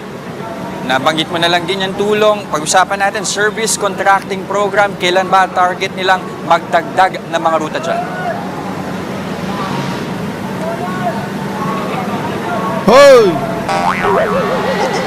Sa isang panayam kay Secretary Giovanni Lopez ng DOTR, nauna niya nang sinabi na medyo naging mababa nga daw yung turnout nung first week nitong target na implementation nila. Kaya ang target nila ngayon paabutin daw ng 19,000 yung dami ng mga tsuper na may enroll para dito sa service contracting na to. At target din daw nila na makakuha pa ng karagdagan na 5 billion pesos na additional budget para mas... Wait lang. Wala pong sinasabing pagtaas ng pamasahe. Wala namang ipinapatupad pang taas pamasahe Pag may ganyan na sobrang maningil, kunin nyo yung plate number kiramo nyo sa LTFRB, LTO, ganyan. Nasaan ba yung tubo? Abusado yan, ginagamit lang nila yung... Meron nga silang subsidy, di ba? Tapos magtataas kayo. Sino yung mga ganyan? Ireklamo nyo. Meron na bang inaprubahan? Bago pa aprubahan ng taas pamasahe, maraming pagdadaanan yan. Nagro-rollback nga, itas magtataas yung mga putang yan. Yan, sa montal mo, kayo pumayag dyan. Pag may mga ganyan loko-loko na sinataasan kayo ng pamasahe, pumalag kayo, tas picturean nyo yung plate number. Para magtanda yung mga abusado ng mga ganyan driver. Sarap pekto sa yan Tok-tokin ko yan Easy, direct. Madagdagan daw in effect yung mga ruta na mako-cover nitong programang ito at mas marami rin yung mga tsuper na matutulungan. Nagulat live mula sa Mandaluyong. Maraming salamat, Ian Suyo. Mga kapatid! Maliwanag, mga ka-eksena. Okay? So yun dahil sa may nag-comment paalala lang po, hindi lang doon sa nag-comment. Sa mga kababayan natin. Okay? Wag ho kayong papayag na magbayad ng mataas na pamasahe. Wala pong binibigay pang aproba na magtaas ng pamasahe. Tandaan nyo po, nagkaroon po ng all-out na subsidy sa mga PUB, PUJ. Pati nga nakita nyo naman may namatay pa nga Diba? Mga EPEX, nagtaas sila kahit walang approval ng LTFRB sa jeep. Wala pa ako na experience na dagdag. So yun na nga mga ka-eksena. Huwag kayong pumayag. Kasi pagka pinayagan nyo, masasamantala kayo talaga dyan. Sabi ko sa inyo, ireklamo nyo. Reklamo nyo. Andiyan na si Chris Ulo. Nasaan ba yung tubo? Mahal-mahal ang gasolina eh. Tapos gusto nila manlamang. Meron na nga silang ayuda galing sa gobyerno. Mga hindot. Diba? Oh, sumbong-sumbong kay Pangulong Bongbong Marcos. Dito kayo magsumbong. Diretso pa ang aksyon. Nasaan ba yung tubo? O ayan, paki-subscribe, support si Chris Ulo in the house. Yan. Anong pinagsasabi Chris Ulo nitong mga subscribers mo na ano, niloloko ko dito eh. Sabi ko, huwag kayong magpapaniwala kay Chris Ulo. Niloloko lang kayo niyan, tsaka ni Sir Beran. Alam nyo na mga trippers yung mga yun, nagpapaniwala kayo. Diba? Maraming salamat sila, Casio ha. Barbilat! Pasok! Barbilat, Barbilat, Barbie, Barbie, Barbie, Barbilat, Barbilat, Barbie, Barbie, Barbie, Barbilat, Barbilat, Barbie, Barbie, Barbie, Barbilat. Salamat po ah. Oh, yung mga hindi pa nakasubscribe kay Chris Ulo, subscribe, support nyo na yan, pati Facebook page niyan, pati Instagram niyan, pati TikTok niyan, lahat. Subscribe nyo na. Oh. So yun mga ka-eksena, kami direct mga toda hindi nagtataas ng pamasahe kahit pa isa-isa lang pasahero, dupang lang mga ganyan driver. Alam nyo, mas maganda na yung lumalaban tayo ng patas kesa yung nanlalamang tayo. Malay nyo, yung siningilan nila ng mahal ng pamasahe, yung pambibili pa nila ng kanilang maintenance na gamot. 'Di ba? Dahil gahamang ka, siningilan mo ng mahal, hindi nakabili tuloy ng isang set ng maintenance. 'Di ba? Hindi na naisip yun eh. Pero yung gobyerno, nabigyan naman sila ng ayuda, nakakuha ng ayuda. 'Di ba? Isa sa mga wish ko habang buhay pa ako, makita kita sa personal kayo ni Chris. Ha? Grabe naman yan, natatakot ako sa mabuhabang buhay pa ako. Ay, may karamdaman ba kayo? Natatakot tuloy ako niyan. Seb Highlights. Chris Ulo, gusto ko na makita. Ni Seb Highlights. Naku, pag gusto nyo makita si Chris Ulo, kailangan meron kayong Sunmig light. Nasaan ba yung tubo? Charot. Diba? Yun. Tawag dito, huwag kayo nagpapaniwala kay Chris Ulo. Tsaka si Sir Beran, lalakas mang aning yan eh. Wish ko lang, kung nakita ko yung mga yan, hingan ko talaga ng yan eh, ng regalo eh. Oo. Kahit mga dalawang dalawang ganda, mga ganun. Charot. Ano pa? Isa pa nga po ulit na Barbilat direct, taba talaga utak mo. Anong mataba? High blood nga ako, mataba. Nasaan ba yung tubo? Diba? Ano pa? Simula pandemic, hindi na bumaba ang pamasahe namin sa tricycle. Gusto mo ibaba namin? Nasaan ba yung tubo? Ito mga ka-eksena, magkaroon tayo ng pahabol. Ano to? Naka-white ka nga direct at black shades. Sorry. Paano naka-white? Ano naka-white sinasabi nyo? Hindi nga ako maalis ng bahay at bantay ko si Siopaw. Ano? Andre, Iki. Kakaloka tong mga to. Bago tayo mamaya, may papakita pa ako pala. Ito. Yan, ito tayo papakita ko sa inyo. Tapos na yung tapos na yung bakasyon pero di pa rin kami nakapag-swimming. Naiinis ako. Gusto ko mag-swimming. Ito. Sa mga gusto mag-swimming dyan, may water park na may wave pool pa sa Bulacan at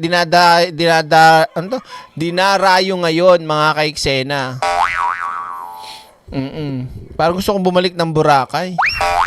Charot. Ang gastos, ang laki. Oh, Andre, Nikki. Alam mo, tatanungin mo sarili mo eh. Oo, eh. Ah. Eh, kasi sobrang init. Sobrang init na pala. Baka nalilito lang din yung mga tao.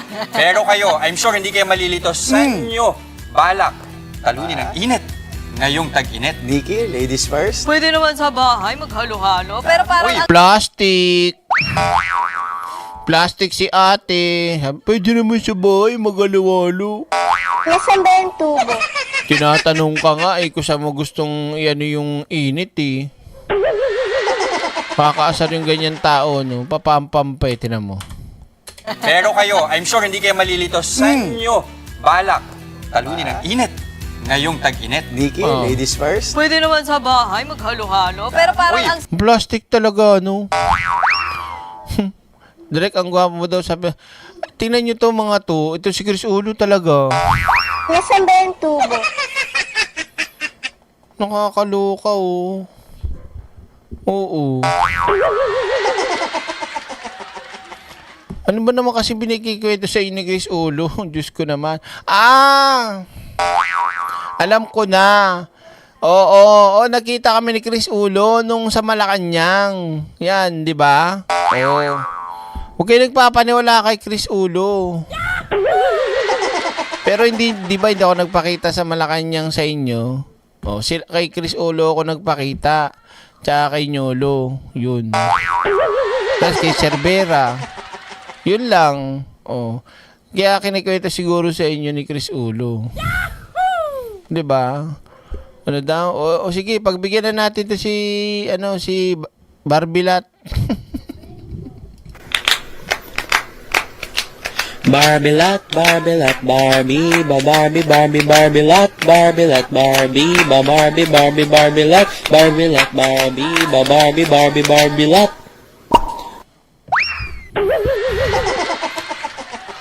Tuloy natin. Wave pool. Gusto ko talaga mag-swimming ngayon. Makapag-baiting suit. sarap maligo every time kahit saan.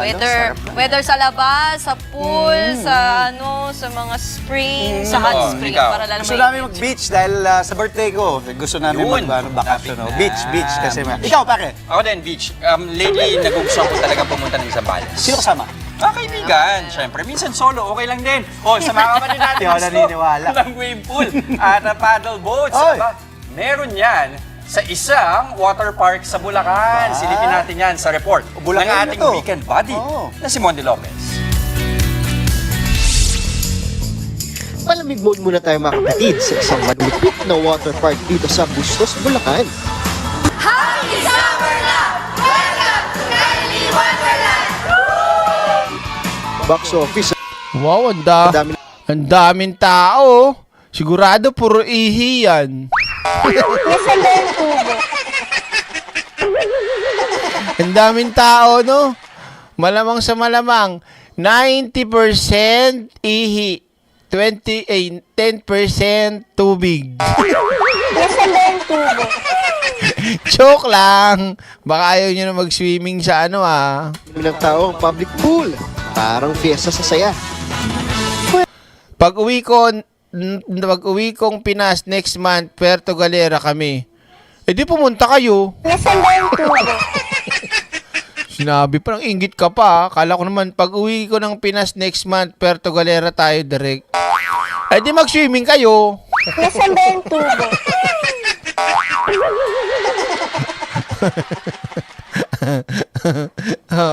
Tuloy natin. Papaniwala kayo kay Chris Ulo talaga. Galing-galing gumawa talaga niya ng chismis. Tuloy tayo. Pwede mag-paddleboat ang kids, pati mga feeling bata. Game na game. At ang pinakinabang... Kita mo? Ang dami niya, no? Nasaan ba yung tubo? Tapos ngayon, tara na. Kung kailan binasagan, tsaka lang tara na. Ay, ako na, wag na. Hindi bukal sa puso yan. Nasaan ba yung tubo? Ay, ako nung ganyan. Binasagan, kaya lang ganun. Charot. Ano lahat? Ang wave pool. Plus, may dance number pa ang mga attendants. Weekend vibes talaga. Ano ba yan sayaw nyo, te? Dapat ang sayaw nyo, naka-swimsuit din, tas naka-boxer din, nakasayaw kayo para kayo magdi-deliver ng pagkain eh. Tignan mo, hindi dapat ganyan ang costume. Ang costume dapat pang summer din. Sasayaw ka, magpe-perform ka, tas ang suot mo para kang service crew. Nasaan ba yung tubo? Parang service crew ng fast food, di ba? O kaya kung ayaw nyo naman ng ganyan, yung long sleeve na pang swimming, tapos hindi bagay, baguhin nyo yan. Sino manager nyo dyan? Sasayaw kayo dyan. Pangit ang costume nyo. Tama ba ako? 10 minutes lang ang wave, kaya sabay-sabay ang sigaw ng mga guests na... Ay nako, sa Asure. Sa Asure, pa Asure ito. Doon sa condo ni DJ Byron, may ganyan. Mas maganda pa doon. 'Di ba? Doon sa condo na binigay sa akin ng politiko na may naniwala. Nasaan ba yung tubo? Yung kay DJ Byron. Oo. Ay, tawagan ko si DJ Byron. DJ Byron, swimming ulit kami. Pa-swimming ulit. Oo nga, no? Balik kaya kami ulit doon.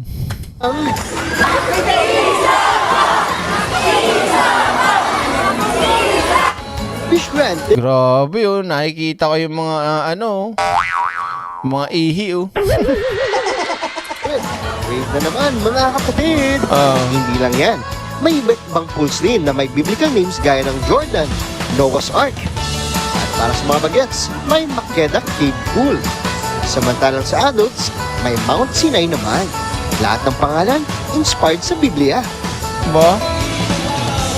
Kung hanap nyo naman ng semi-private pool, ito yun. So makikita nyo na yan. Yung lalim nito, 4 feet to 4.5 feet. 200 adult, 180 for kids. Mahal. Napakasaya, napakaganda ditong resort natin. Enjoy yung mga bata. At kung nauhaw ka na sa init, may cafe din sila.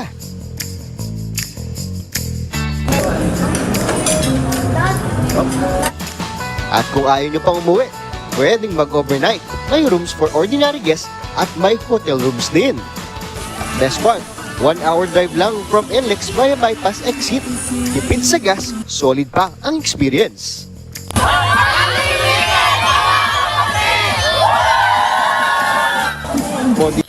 Ano to? Dami nag-react ng mga DDS. Next year, ikaw kasi, Carmelita, lintik ka. Pala ako, swimming tayo eh. Charot. Sige, next time. Next time na pag-uwi nyo, mag-swimming tayo. Gusto ko tayo lang. O walang para hindi ako mahiya. Para pwede akong mag two-piece. Yun, so mga ka-eksena, hanggang dito na lang muna ang ating live stream. Dala ng oras na, kakaya kay Marites. Ako naman na mag-aalaga kay Siopaw. Tawag dito, Drake, pwede bang magdala ng pagkain dyan? Siyempre naman. Siyempre naman, pwede. Ano to? 'Di ba? Bawal magdala ng pagkain. Hindi wag na kayo mag-swimming diyan kung bawal. So yun mga ka-eksena, maraming salamat po sa inyong pagsama, pagnonood at pakikitambay sa channel natin. Huwag yung kalimutan na mag-subscribe sa isang channel ko at sa Facebook page dahil tinatry ko na i-monetize o try ko na ma-monetize yung Facebook page natin dahil alam nyo na lumalaki ang pamilya. At syempre, next year o baka hindi pala next year, pinag-aandaan na rin natin pag nag-aral na si Siopaw. Diba? Okay?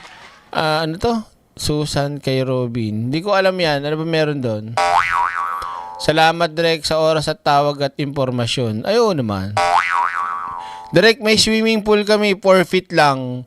Ano nakalagay doon? Baka puro pirana yun, ha? Nasaan ba yung tubo? Saan lugar yan? Baka mamaya Timbuktong yan. Direk, anong link ng kanta ng Bise? Sinospirato ang meron eh.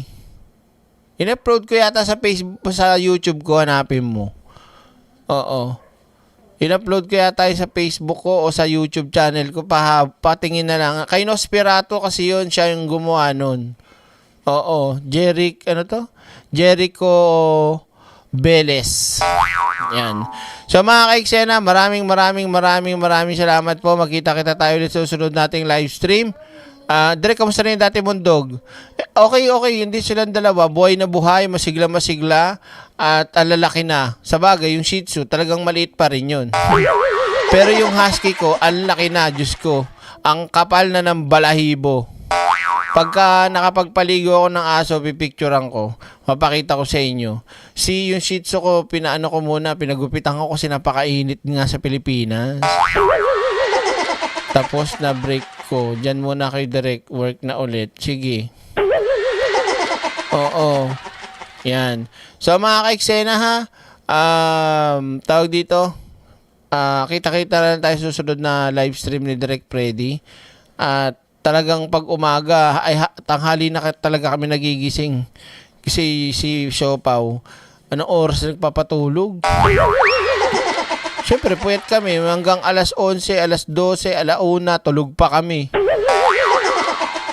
Pagkatapos ko mag-live, akit ako dun sa taas, pupuntahan ko yung alaga ko, papakainin ko silang dalawa. Tatambay muna ako dun. Pagkatapos tumambay, baba na ako, si Siopaw naman. Invite kita pag uwi ko, swimming tayo.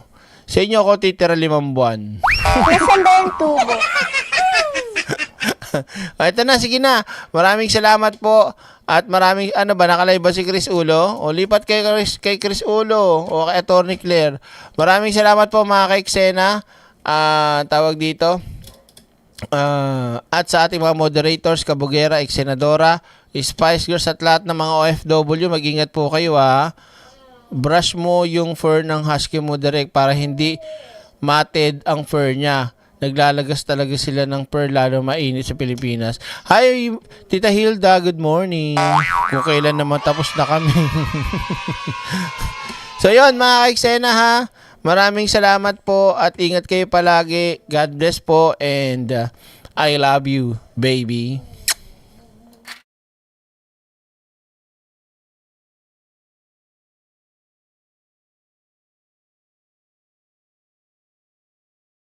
Yarihan na naligaw. Yan.